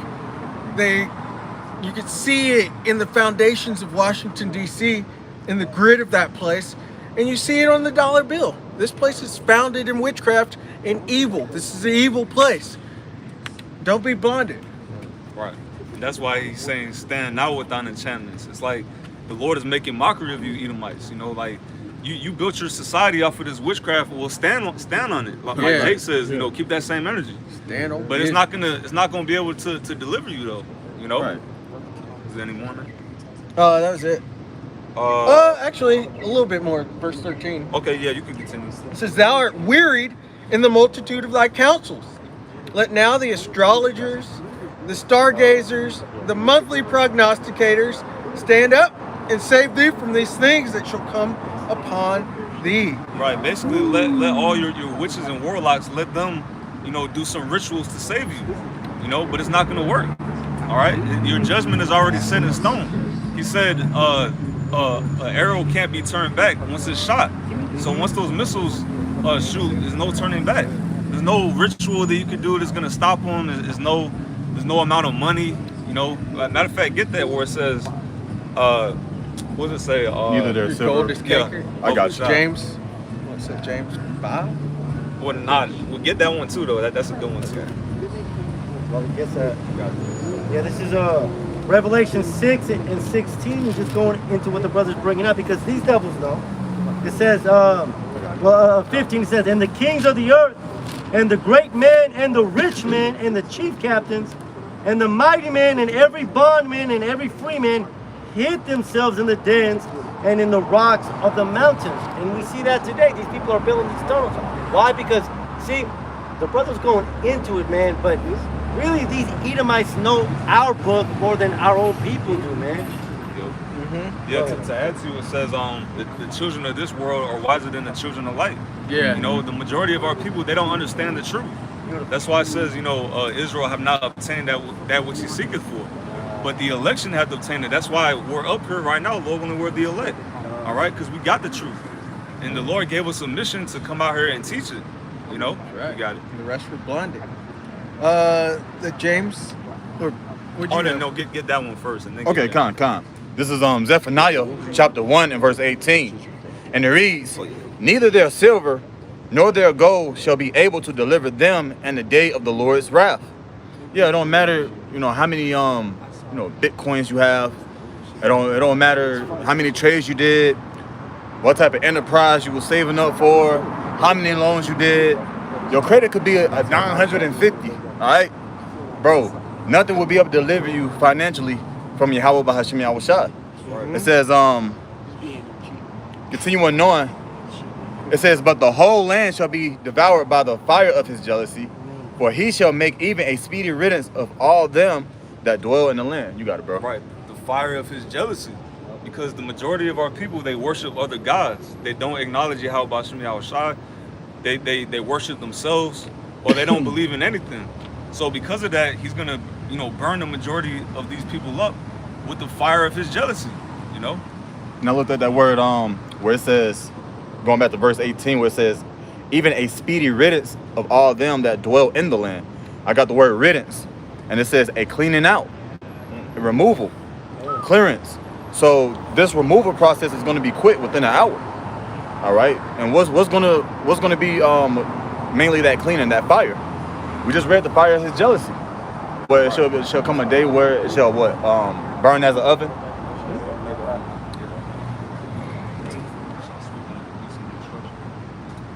Oh, and if you go into that, it's like if you go into the root word of riddance, it's the word rid, okay, which means clear, set free. So he's setting all this demonic place free, okay, through fire. It's like when they say good riddance. Right, yep. That's what the elect is going to be saying, Lord, when we're a part of it. You know, we're going to be saying good riddance to Babylon the Great. You know? Right, probably in the pure language. Yeah. But you got your scripture now. James 5 and 1. Go to now, ye rich men, weep and howl for your miseries that shall come upon you. And that's talking about Esau, Edom, the elites that run the society. You know, the bankers. All right, because they're the ones who own everything. So that's why he's saying, go to now, you rich men. Continue on. Your riches are corrupted, and your garments moth-eaten. Your gold and silver is cankered, and the rust of them shall be a witness against you, and shall eat your flesh as it were fire. Right, and it's a witness against them because, you know, the history is out. Everyone knows how America was established by bloodshed. Everyone knows, you know. Everyone knows that Esau's riches was all gotten, you know, by deceit, by robbery, you know. Yep. So that's why his riches is you know, corrupted, you know. Continue on. Yeah, that glory is being turned into shame, as it says. You got it. Behold, the hire of the laborers, and shall eat your flesh as it were fire. Ye have heaped treasure together for the last days. Behold, the hire of the laborers, which have reaped down your fields, which is of you, kept back by fraud, crieth, and the cries of them which have reaped are entered into the ears of the Lord Sabaoth. right? When the wicked are in authority, the people mourn. You know, all these people, you know, they're all in a state of mourning. These people aren't happy. You know, that's why they're all on drugs. That's why it's a whole, you know, epidemic of you know, fentanyl, you know, and all type of other, you know, drugs, because these people are not happy. Yeah. Read that again with the laborers. It's like James 5:4. Behold, the hire of the laborers, which have reaped down your fields, which is of you kept back by fraud, crieth, and the cries of them which have reaped are entered into the ears of the Lord of Sabaoth. No, that's talking about us, you know, because we're the ones sighing and crying, all right? Because you know, we've been, you know, in slavery. We're yet this day in our captivity. So we're sighing and crying. We're trying to get the hell up out of here, man. We ain't trying to stay in this place. I got some. I just did a quick search for you since you mentioned it. So I kind of got curious. I just typed in the bloody truth of America's establishment. So it says, it got bulletins, of course. It says, expansion, through violence. So they expanded their territory, of course, through a lot of bloodshed, a lot of wars. And it came with what? It says broken treaties and exploitation. And it says Exploitation. Exploitation, the water. And it says an economy built on slavery. The legacy of white supremacy. Okay? It says overseas expansion. And basically a whole bunch of robbery and lies and BS, basically. But in that James, it just said the hire of laborers. Slovakia. It says the hire of the laborers which have reaped down your fields, which is of you kept back by fraud. You go to Amos chapter 9. It says in 13, it says, behold, the days come, saith the Lord, that the plowman shall overtake the reaper, and the treader of grapes him that soweth seed, and the mountain shall drop sweet wine, and all the hills shall melt. Because that laborers, as he was just saying, is going into the Israelites, and the day is coming for the plowman to overtake the reaper. Things are about to switch back into the way that they're supposed to be. That's right. Just like it says, you know, all you're turning the things upside down shall be esteemed as the potter's clay. The Lord is about to, you know, turn everything right side up the way it should be. You know, before Esau, Edom, you know, destroyed it and, you know, changed the natural way of life. All right? Everything's out of order right now. The whole earth is out of course. You got it. If I can just add onto the destruction of this world first came by the destruction of the Israelites.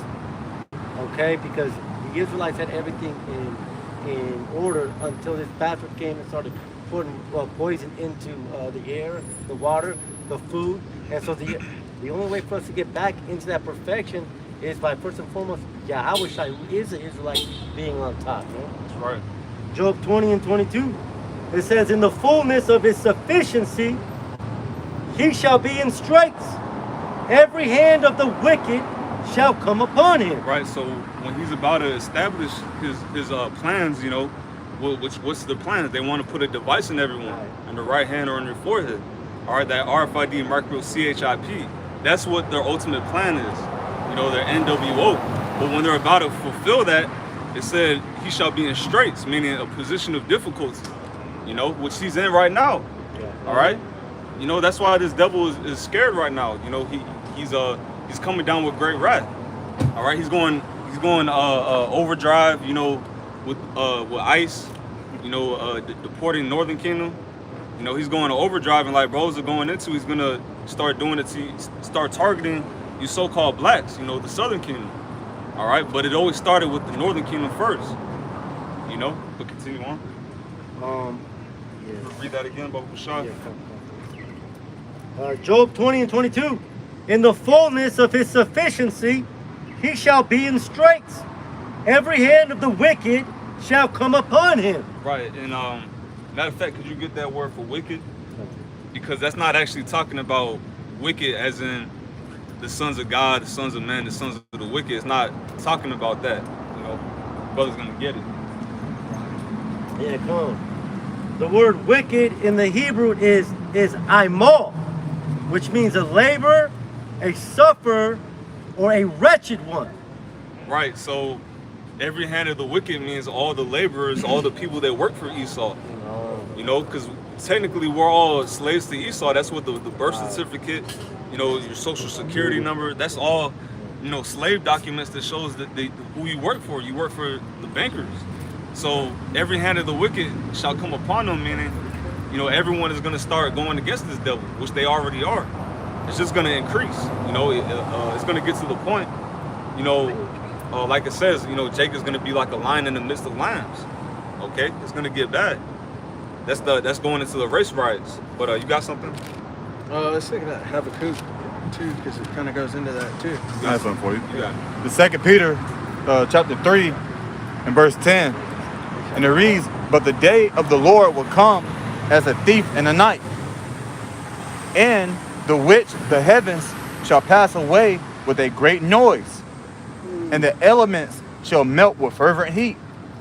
The earth also and the works that are therein shall be burnt up. And what can do that? What device is able to melt elements? You know, what device is able to destroy a whole civilization, so to speak? You know, the missiles. There's only one device on Earth, only one weapon that can do that. You know, get Isaiah, what's that, 54? 34, so like, I'm at the water. Yeah, get that real quick. Yeah, gotcha. Oh, you got it real quick. Sword. Matter of fact, yeah, you got it. Yeah. Isaiah 34 and verse 5. Actually, verse 4. And all the hosts of heaven shall be dissolved, and the heavens shall be rolled together as a scroll, and all their hosts shall fall down as the leaf falleth off from the vine, and as a falling fig from the fig tree. Read that. So like you read it from the top. Okay. Verse 1. Or you're saying start verse 4 Yeah, or start higher? Verse 4. Okay, Salaki. And all the host of heaven shall be dissolved, and the heavens shall be rolled together as a scroll. Yeah. And that's talking about the mushroom cloud, when it says the heavens shall be rolled together like a scroll. Because yeah, when you look at it, it rolls up. You know, it starts down here with the impact, goes up and rolls to that big scroll looking thing, which is the mushroom cloud. That's what the scripture is going into. You know. Continue on. Rolled together as a scroll, and all their hosts shall fall down as a leaf falleth off from the vine. All their armies, you know, and when World War III happens, all those armies is going to get wiped out. No one is coming home. There ain't going to be a home to come back to for all the YNs that get drafted. You know, there ain't going to be no home to come back to. And even if there was, none of them is coming back. Yeah, it says that his stink shall come up because he's done great things. You know? I have one for you. Oh, you got it. On this Revelation 6 and 13. And the stars of heaven fell unto the earth, even as a fig tree casteth her untimely thwart figs when she is shaken of a mighty wind. Excuse me. And that mighty wind is coming. You know, that nuclear destruction. Which you got a precept? No, it's just still here. I got some more now. Oh yeah, you could keep going. Can you hold? God, it's going into those missiles coming on this place. Yeah, I was holding that too. Once these missiles get shot, it's not going to break their ranks. All right, the Lord's Spirit is actually going to be upon those missiles to let the job be done, basically. And it says, verse 14, and the heaven departed as a scroll when it is rolled together, as the brother was going into in the other verse. Okay, it's the same thing, mushroom clouds. It says, and every mountain and island were moved out of their places, and the kings of the earth, and the great men, and the rich men, and the chief captains, and the mighty men, and every bondman, and every free man hid themselves in the dens and the cliffs, and the rocks of the mountains. Did we bring this out already? No, you read the one in Revelation. Oh, okay, But that's saying the But same thing. it's the same thing, Yeah. yep. A lot of people's going to be run away from judgment, so like it. You're going to be hiding. But it says, you know, the elect is going to go dig them out. It says that in Amos. You know, they're going to be dug out the holes of the rocks. Yeah. All right. They're not going to be able to run from the judgment that's coming to them because they did. These devils have done too much evil on earth to get away. Like the Lord is going to make sure you devils go right into slavery. You know, He's going to make sure you're the first heathens with chains around your neck. Right. You know, you earned it. Yeah. You know. Yeah, just like they love giving Jake chains when they first signed the contract for music deal. Well, you're gonna earn yourself a big boy chain, a yoke, Sign the contracts. a captivity yoke. Right. You got it. Yeah, chaining day.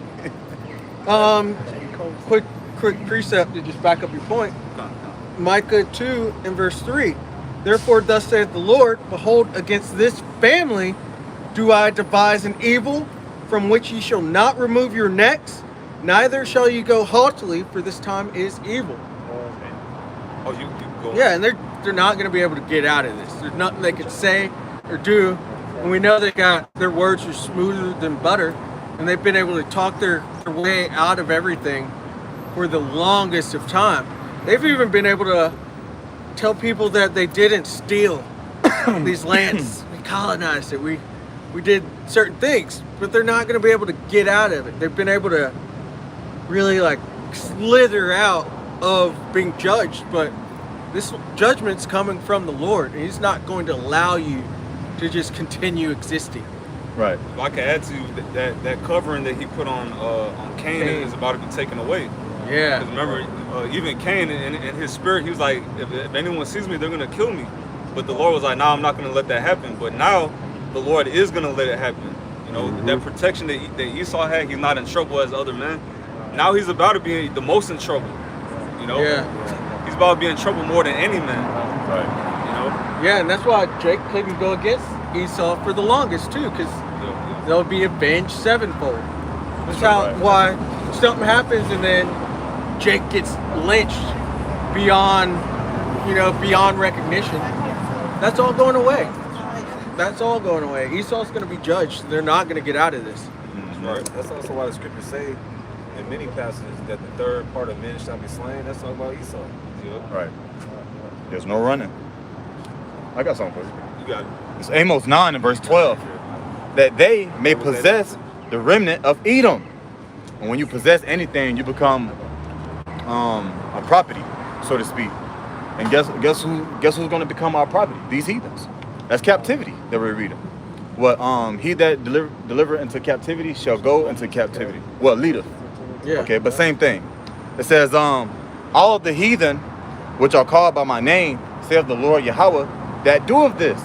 So it further reminds us that the Lord is actually doing this. He's going to allow it to happen. Yeah. This is the God of the Bible. All right, it's His will to have you guys up under the Hebrew Israelites as slaves, as captives. You know.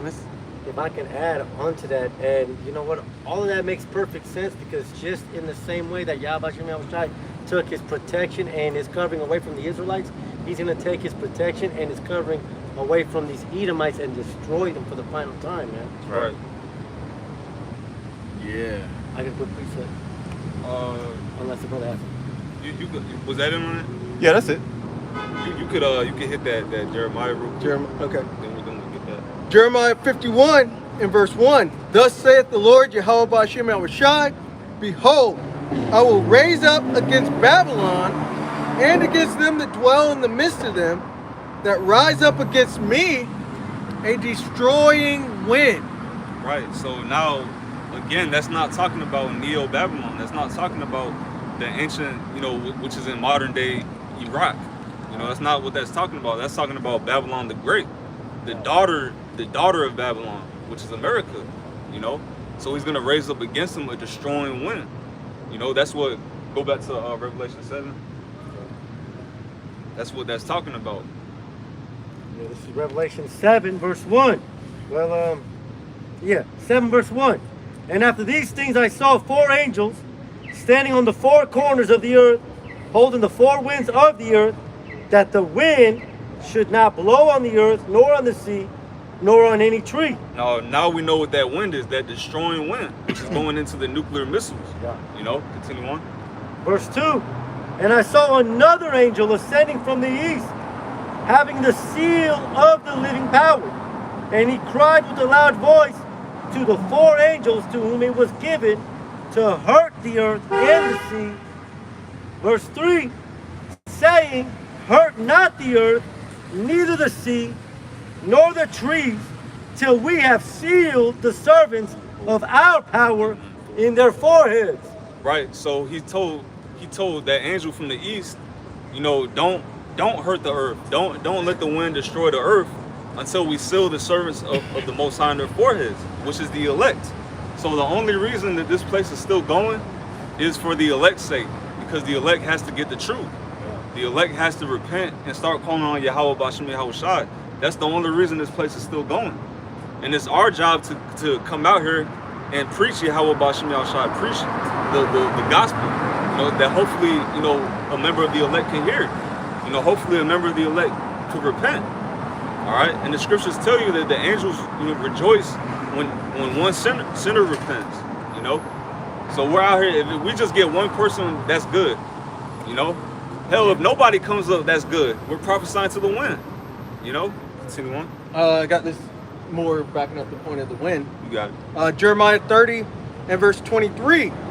Behold, the whirlwind of the Lord goeth forth with fury, a continuing whirlwind.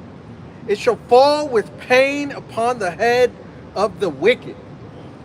Right, that whirlwind, that destruction, you know, the nuclear missiles. All right, and the chariots as well, because it says in Isaiah 66, he cometh with the chariots like a whirlwind. Okay, so that's what that's going into. You know. I got a quick precept. Oh, you got it. This is Genesis 19 and 22, because we know that this place is called spiritual Sodom. Well, it says, haste thee, escape thither, for I cannot do anything till thou be come thither. Therefore the name of the city was called Zoar. Just as ancient Sodom couldn't be taken out until Lot, which is a form of the elect, it couldn't be taken out. It's the very same thing going on today. This spiritual Sodom is destined to be taken out until the elect have been sealed. Right. Did you want me to continue on? No, you got it. This book of Ezekiel, chapter 9, verse 4. 7? Oh. And the Lord Yahweh Bashem Yahweh Shai said unto him, go through the midst of the city, through the midst of Jerusalem, and set a mark upon the foreheads of the men that sigh and that cry for all the abominations that be done in the midst thereof. Right, so that city is talking about the Israelites. Jerusalem, which means teaching of peace, that's talking about the Israelites, because it's a people before it's a place. But it says, set a mark on the foreheads of the men that sign and cry.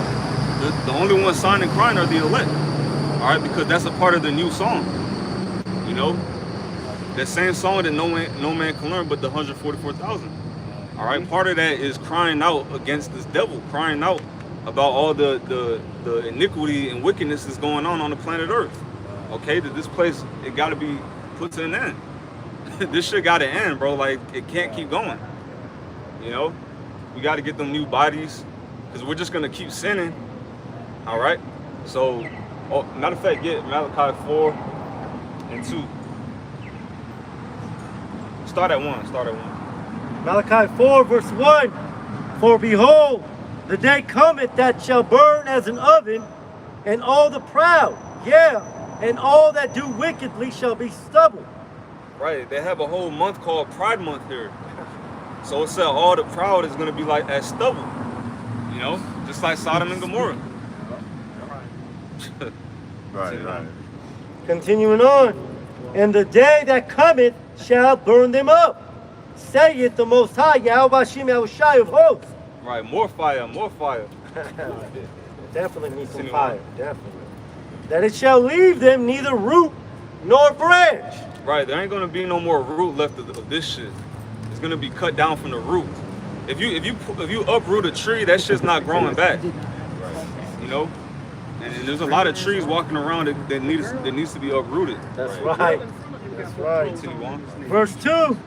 But unto you that fear my name shall the Son of Righteousness arise with healing in his wings. But to the ones that fear his name, the Son of Righteousness is going to arise with healing in his wings. All right? the elect shall praise his holy name. All right, not everyone is out here calling on Yahweh Ba'Shem Yahweh Shai. There's only a small number of men. So, hey, the chances of us making it are good.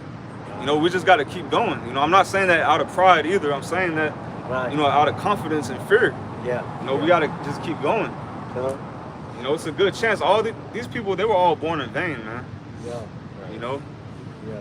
The scripture says this world was made for many, but the one to come for few. Yep. Malachi 4, verse 2, continuing on from the middle, it says, and ye shall go forth and grow up as calves of the stone. Verse 3, and ye shall tread down the wicked, for they shall be ashes under the soles of your feet in the day that I shall do this, saith Yahweh Hashem Yahweh Shai of hosts. Right, the saints of the Most High shall take the kingdom. You know, all the enemies of the Lord, all the heathens, they're going to be taken down. You know, when America is taken down, you know, that's it for the heathens. You know, that's it for the time of the Gentiles. You know? Right, that's when it's time for the sons of God to rule. You know, and to have a good time.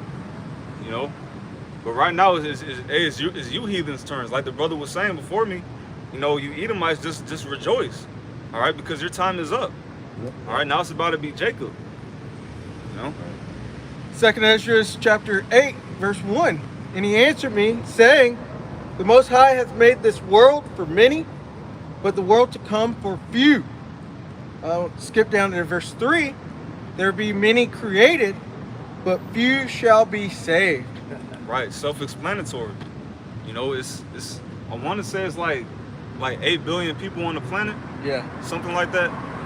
And it's I don't know the exact number, but it's like millions of people in America. You know, millions upon millions. But very few is gonna make it. You know, a drop in a bucket compared to all these people is gonna make it. Just a drop of a bucket. You know, the 144,000 and the 1/3. Okay, everyone else, no one else is making it out. Matter of fact, get Zechariah 13 and 8. You know. Zechariah 13 verse 8. And it shall come to pass that in all the land, saith the Most High Yahweh Hashem Yahweh Shai, 2 parts therein shall be cut off and die, but the third shall be left therein. That's talking about all the land of America. You know, that's not talking about the whole planet Earth. Here in America, 2 parts of Israel is going to be cut off and die. You know, but it said, but a third shall be left therein. That's the 1/3. All right, the 144,000, and then the innumerable. I mean, the 1/3 of men, women, and children. Okay, continue on. Verse 9. And I will bring the third part through the fire, and will refine them as silver is refined, and I will try them as gold is tried. That's talking about the elect. All right, the Lord is bringing us through that fire right now. Okay, through the trials and tribulations that we go through, and it's just refining us and making us better men. You know, it's making our minds stronger for the times that we're coming into. Because we're gonna have to have strong minds. All right, the shit that we're about to see, you know, bodies on the ground. All right, their children being dashed to pieces before their eyes. You know, the wives getting ravished. Before we see all of this, that's why the Lord is building us up right now. Okay. Get 1 Corinthians. I want to say it's 11. Hey, what did you just read? Zechariah 13 and 9. 13 and what? And 9. And 9. Read it again. Zechariah 13:9. And I will bring the third part through the fire, and will refine them as silver is refined, and will try them as gold is tried. They shall call on my name, and I will hear them. No, the part where it says in the land. Verse 8. And it shall come to pass that in all the land, saith the Most High Yahweh Hashem Yahweh Shai, 2 parts therein shall be cut off and die, but the third shall be left therein. Now, I know the brother said land is speaking about America. Let's break that part down. So get the word land in the Hebrew there. And then someone get the word land in the etymology. Because we can say it, but we have to kind of break it down and prove it as well. So what is that word land? The word land in the Hebrew is aratzizah, which means earth, Yep. And how's that spelled in the Hebrew? Ratazah? Yeah. Yeah. Ra, Ra, and Tazah. Tazah, You yeah. gotta, cause just for the ones, for edification purposes, for the ones watching, you gotta understand this is Assyrian Hebrew. So Ra, and that Tazah is a final. All right. There's 5 letters in the Assyrian Hebrew alphabet that have a final.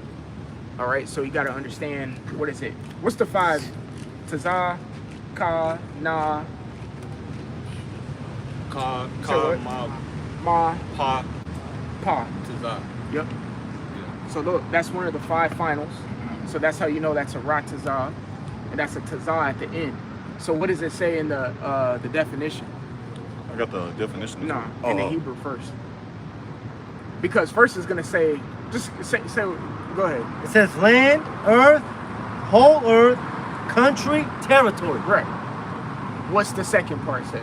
Yeah, it said what? Country or territory. There you go. That's the point right there. Because the first part says earth and the whole earth. Yeah. But that's not what it is. It's a country and a territory. Yeah. So now get the word land in the etymology. This is the word land on the online etymology. This is why we say in Zechariah 13:8 that it says in all the land. This is why we say it's America. Because when you break it down in the Hebrew, it says a country or a territory. Go ahead, bro. It says ground, soil, definite portion of the earth's surface, Yep. home, region of a person or a people. Right. It says a home, region, or a person or a people. Keep going. Territory marked by political boundaries. Thank you. A territory marked by political boundaries. Okay, so what is a territory marked by political boundaries? States, Yeah, basically America. basically United States. Right. You know what I'm saying? So, and then also it talks about the FEMA regions in the book of Revelation. Right. Those are lands, or in the Hebrew, Ratazah, marked by political boundaries and political territories. That's what the word land means. So that's why we say that the land in Zechariah 13:8 is speaking about America, because Right. it's speaking, that specific scripture is speaking about a territory, not the entire earth, because the entire earth is not going to get destroyed by fire. I got that too. Go ahead, bro. This is Ecclesiastes 1:4. One generation passeth away, Yep. and another generation cometh, but the earth abideth forever. Yep. But the earth abided forever. Okay. But there's going to be a particular land on the planet Earth that will not abide forever. It will be what it will be is a forever memorial and never inhabited again. And that land is America, that is spoken about in Zechariah. So that's why we say in that land means America. Okay? You got it, bro. Well, America's gonna be a forbidden zone. It's a forbidden zone. That's right. That's right. That's why, hey, man, that's another, because we always say it, there's sects of the elect. There's like 3 sects of it. Got the 144,000 mentioned in Revelation the 7th chapter.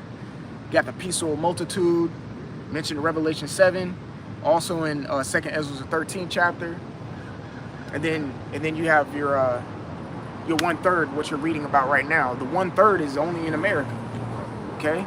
That peaceful multitude gonna come from everywhere else. That's why we always say there's millions to be saved, but that's still a very small number compared to how many people are on the planet Earth right now and that are gonna come back and be resurrected again to see Yahushua crack the sky. That's right. That's right. Quick precept, Revelations 11:13. In the same hour, there were a great earthquake, and the 10th part of the city fell. And in the earthquake were slain of men 7,000, and the remnant were affrighted and gave glory to the Most High of heaven. Yeah, what's the point in that? The The remnant. remnant in the 10th part, which is Go. America. Exactly. Yeah, exactly. The 10th part and then the remnant. That's the point. What's up, bro? Then it said, it shall be slain of men 7,000. That's the Complete. 2/3. Yeah. Completion. Well, I mean, it okay. includes like heathens too, but that's like the 2/3 as well. Yeah. Yeah, because also too, you were reading in Malachi, right? Yeah. You gotta understand that the book of Malachi is talking to Israelites. We do use it to,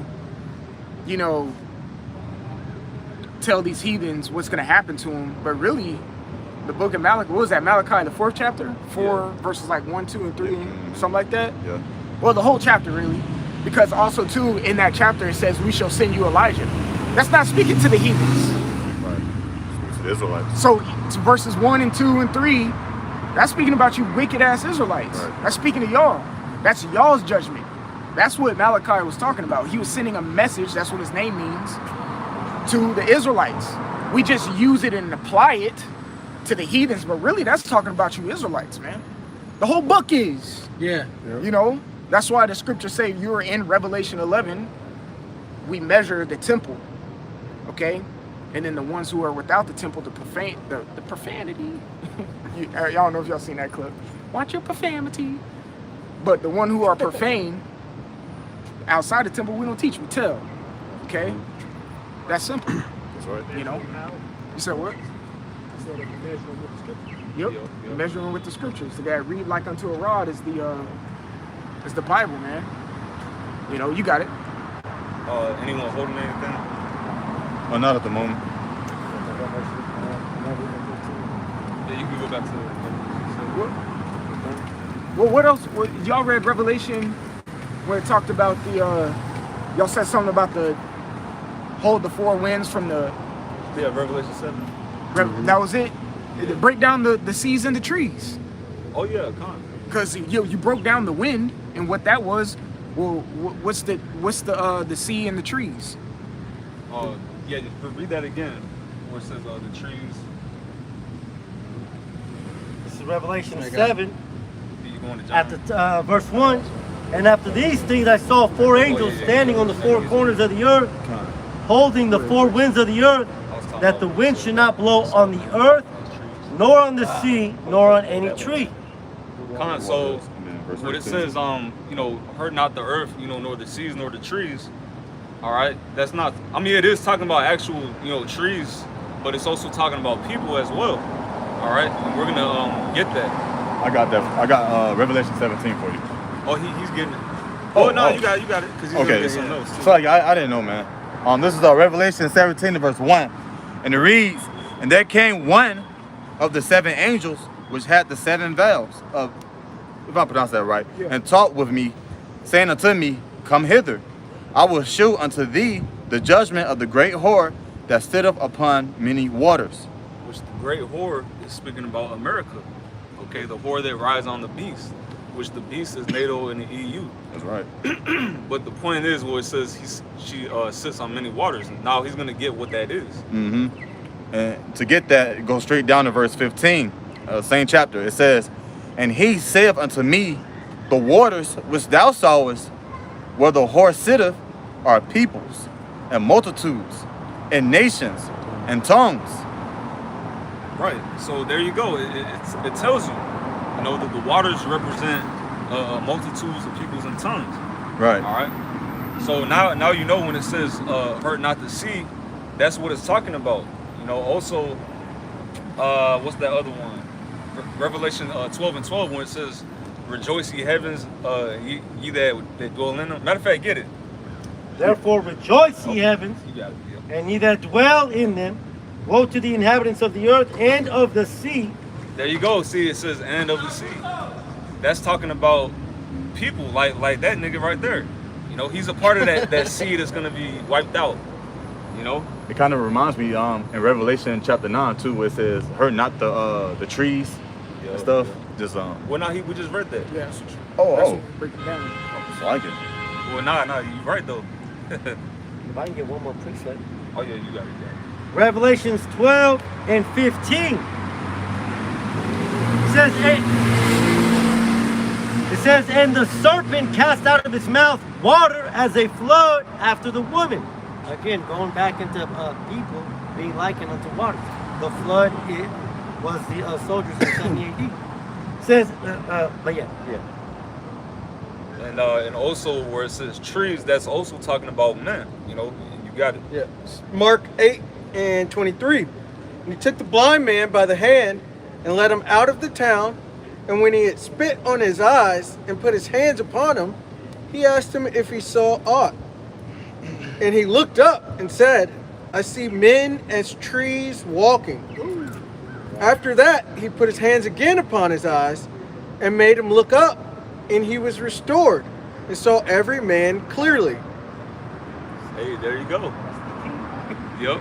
So basically the angels they're not gonna let that wind destroy the people, the multitudes of people, until the elect is sealed. Because then once the elect is sealed, you know, then they're separated from the multitude of people. So everyone else is like, all right, the elect is out of there. I don't care about the rest of them. The elect is out, so wipe them all out. You know, that's what the Lord is waiting for. You know, that's what we're waiting for the elect to be sealed. Another good parable is with the fig tree. Right? Yeah. You could compare the fig tree to a man, okay, one who's not bringing forth fruit. Pretty much, how was trying cursing and let it wither away. Yep. But you can compare it. You can compare that to being that it was a parable. Yeah. You know, a lot of similes in this Bible. You know, this is like that.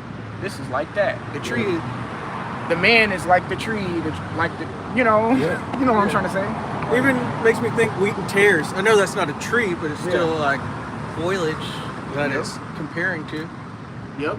The scriptures also do say in the book of Psalm, I forgot what chapter and verse, so don't quote me on it. The olive tree. The olive tree. But it does say like the field is joyful. Loosely paraphrasing, the field is joyful. In the trees as well, in the trees of cedar, something like that. I gotta find it. Yep. But you can liken that to, because scriptures tell us to be fruitful and multiply on this land. Yep. You know what I'm saying? And we're breaking down how, you know, those trees in Revelation the 7th chapter and the sea, which we broke down in Revelation 17, are speaking about the waters, and speaking about the people, man. Remind me of Isaiah. He called us his vineyard. Yeah, And Isaiah 5. Isaiah 5, when he planted his a noble vine vineyard, the hedges thereof. Second I Ezra. planted the noble vine. Yeah, it's metaphoric for like him gardening and tending to his delicate, comely woman. I mean, how was known as the bridge. Mm-hmm. Yep. Yeah. Hey, you can't make it up. Right. Wild olives. Mm-hmm. And if I'm not mistaken, the scripture says, "You shall be as a tree planted by still waters too." Yep. Yeah, It does. that's Psalms, the first chapter. Psalms, yep.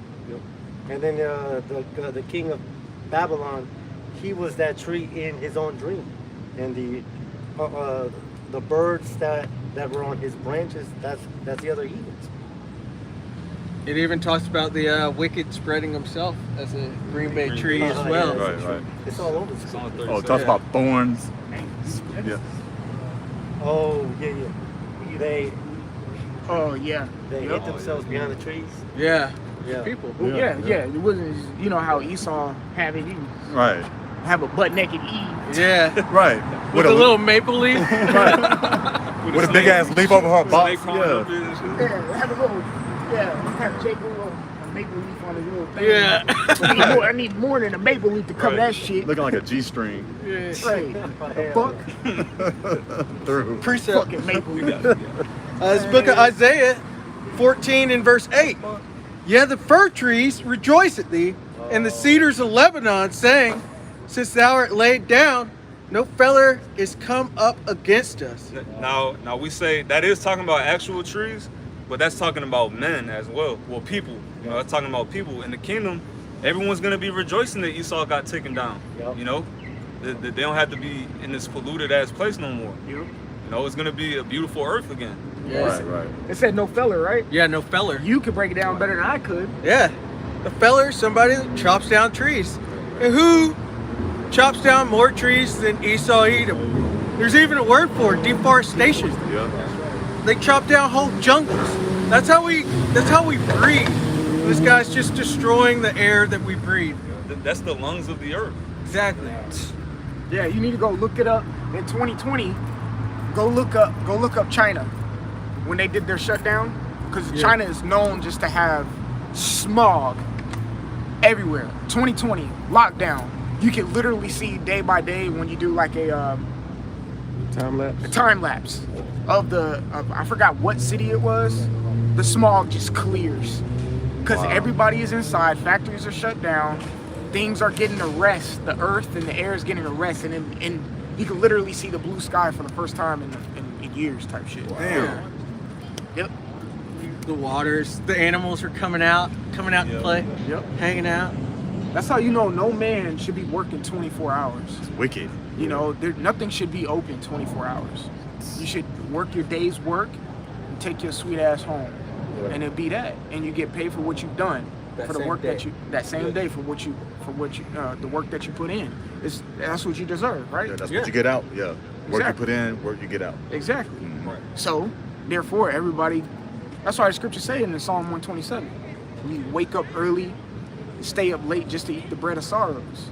You know, really, there should be no such thing as an overnight job.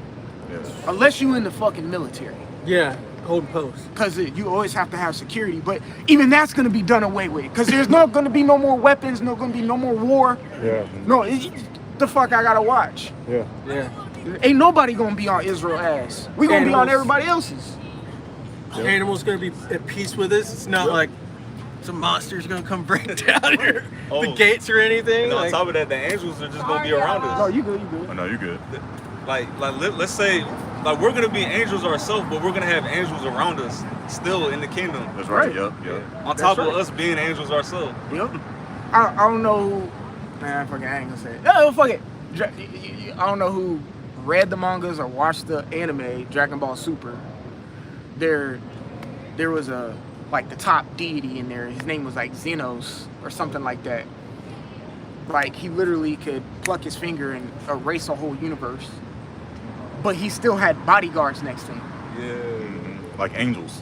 Like, he had like bodyguards. You know, the angels that trained the gods of destruction were stronger than the gods of destruction. Xenos created those angels. Yep. And then the bodyguards next to him are stronger than all those angels. But why doesn't he need bodyguards? Right. It's like the same thing. Like, we still gonna have angels around us. yeah. But we're, Lord willing, part of that 144. I mean, we're not gonna really need it, Yeah. but they're there. That's like Charge over the angels. that's like Superman. Charge over the You know Dr. Manhattan, the blue guy. Oh yeah. That's like Dr. Manhattan being Superman's bodyguard. Like, Exactly. he's already Superman. He doesn't. He doesn't really need it, But yeah. you know. Oh, like the Avengers. They still have certain technology and things and such to protect them. Yep. Or Exactly. to see their location or, Right. hey, call me if you need some help, nigga. So But- them niggas needed it. I'm Right. sorry, ass. Third. I got one. Oh, you got Just it. let scrotum face beat their ass. 1 Corinthians 6 and verse 3. Know ye not that we shall judge angels? How much more things that pertain to this life? And yeah, eventually in the kingdom, the angels are going to be around. It's not like angels don't go off, so we're not going to be judging angels, but sending them to do tasks for them to go judge the heathens, or to put the heathens up on, to have them go off in some way so that they can be judged. The angels are going to be all around us in the kingdom, and everything's going to be in perfect order at that point. Right. Yep. Oh, that was it? Yeah, that's it. Oh, you got a preset? Oh, Yeah, I was just holding something. It's Revelations 13 and 10, which reads, "He that leadeth into captivity shall go into captivity. yeah. He that killeth with the sword must be killed with the sword. Here is the patience and the faith of the saints." So anyone who calls himself that is designed to create destruction, you go into prison. You will be locked up, having yokes upon you, and that is your destiny. That is your future. So take heed to it. That's right. And that's fair. That's just. Yeah. All right. That's just. Like it says that the good precept to that, of course, is the one at Thessalonians. You know, you deserve everything that you've done to everybody else. I'm not just talking to Israelites. Yeah. Mainly the Israelites, of course. But what you've done to Elon, what you've done to Ham, what you've done to name all 18 nations. including your damn self. Yeah. You going to slavery is protecting you from your own self. Your own self. You know. I got the word must, because it says he must go into captivity. So this is from the Etamon Online. It says, be obliged, be necessarily impelled. This is something that has to happen for things to just be made right.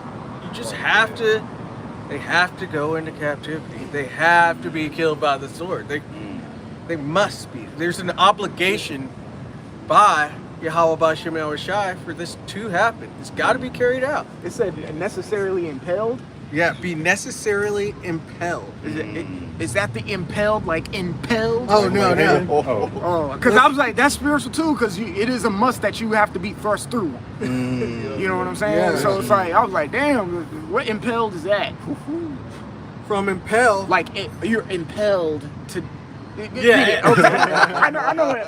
You know, fucking English, man. Impelled and impelled. Like, what the fuck? To push, to strike against, to set in motion, to drive forward, to urge on.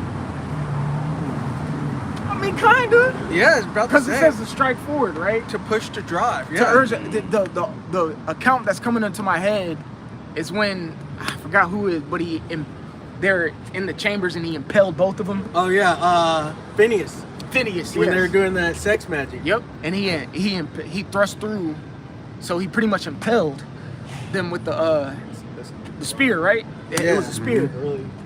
That's what I was thinking. Because I mean, shoot, if you want to say it in that manner, that word must, yes, they must be thrust through. They have to be killed. Yeah. Yeah. Just like Haman. Yep, they have to. Must.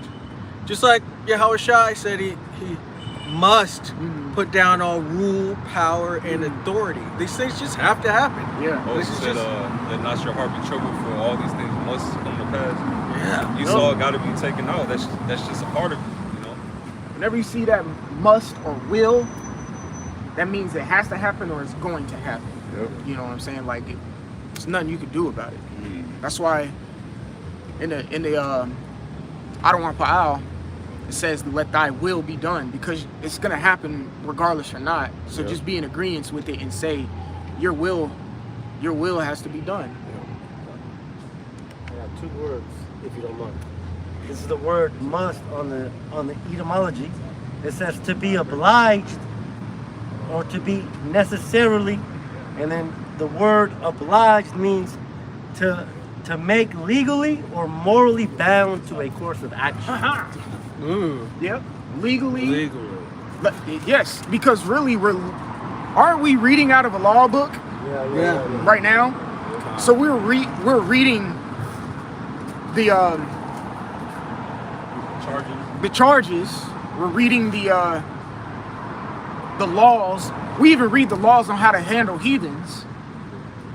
The same laws that were given to Moses is the same laws that how we're gonna handle y'all. You know, and how I'm gonna say this: how the laws are written are broad, just to give us some imagination when we get our powers. But we're gonna be under that law. You know what I'm saying?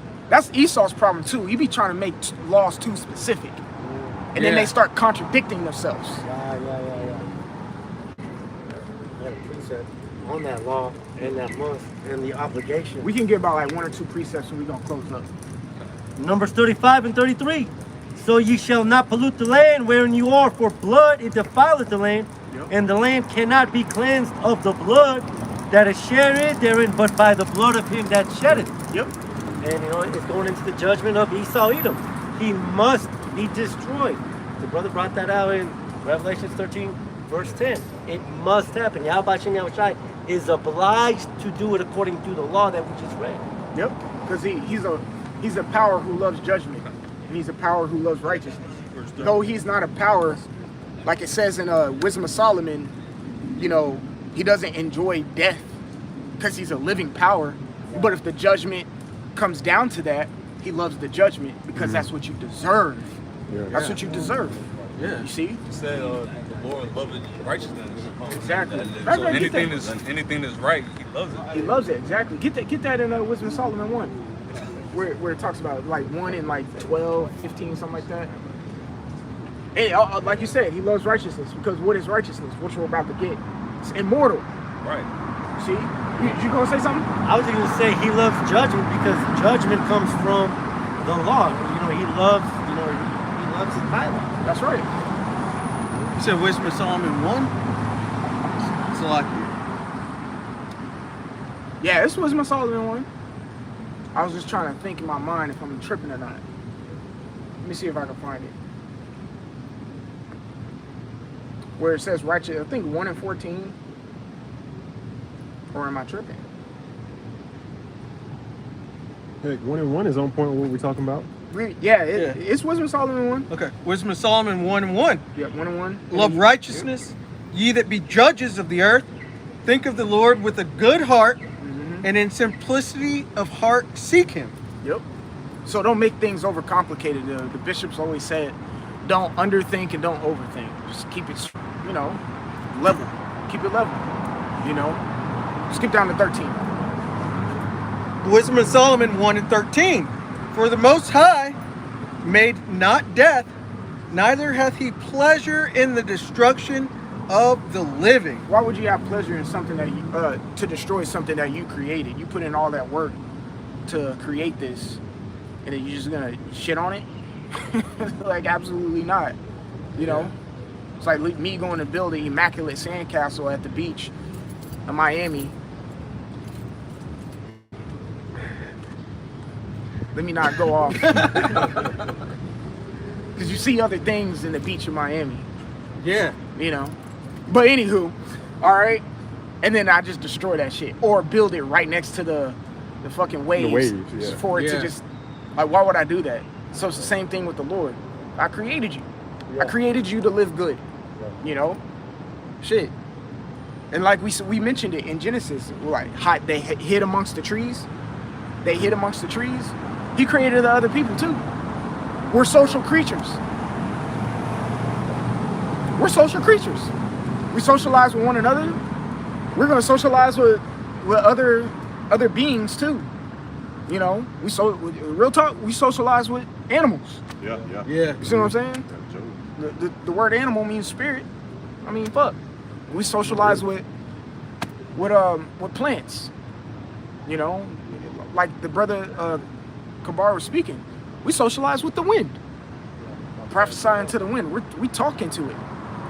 And we let that be our microphone. So it's like we're social creatures. So why would he want to, go ahead, bro. Verse 14. For he created all things that they might have their being. Right. He created all things, everything. He created the Edomites, everything that they might have their being. Everything has their one specific purpose on the planet Earth, and that's that. That's what he created. You take that back to Proverbs the 16th chapter. Real talk. But go ahead. And the generations of the world were healthful. Yep. And there's no poison of destruction in them. Yep. Nor the kingdom of death upon the earth. Yep. For righteousness is immortal. Right. And and like you said, he loves righteousness. If you're not righteous, you gotta be Control Alt deleted. Yeah. Shit. Control Alt delete. You gotta be fucking. You gotta be deleted. Backspace. You gotta be removed from this reality. You got to. Yeah. So the reality can go back to righteousness, right? Yeah. It has to. There's a bug in the interface, and that's got to be removed. That's right. Was that it on that? Verse 16. Okay. But ungodly men with their works and words called it to them, for when they thought to have it their friend, they consumed to naught and made a covenant with it, because they are worthy to take part with it. Yeah, because they're just wicked and they got to be taken out. I got one last script. You got it. If we could pull this one. This one. We'll close on this one. Going back to that word must, how he that leadeth into captivity must go into captivity. He that killeth with the sword must be killed with the sword. Here's that ultimate sword. Isaiah 13:4. The noise of a multitude in the mountains, like as of a great people. And this is actually going into the missiles. It says a tumultuous noise of the kingdoms of nations gathered together. The Lord of hosts mustereth the hosts of the battle, because these things must come. They are necessary, and this is what's going to end this age. These things that are coming, they must come. He's obliged to bring this. That's right. Yep. Anybody else had any closing statements, remarks, precepts? All right, so Lord willing, this camp was edifying. We're going to end off by giving all praises to Yahweh, Bahashem, Yahweh Shai, Bahashem, Rakak, Wadash. Double honors to the apostles, the elders of Great Millstone, and Shalom to the elect. Shalom.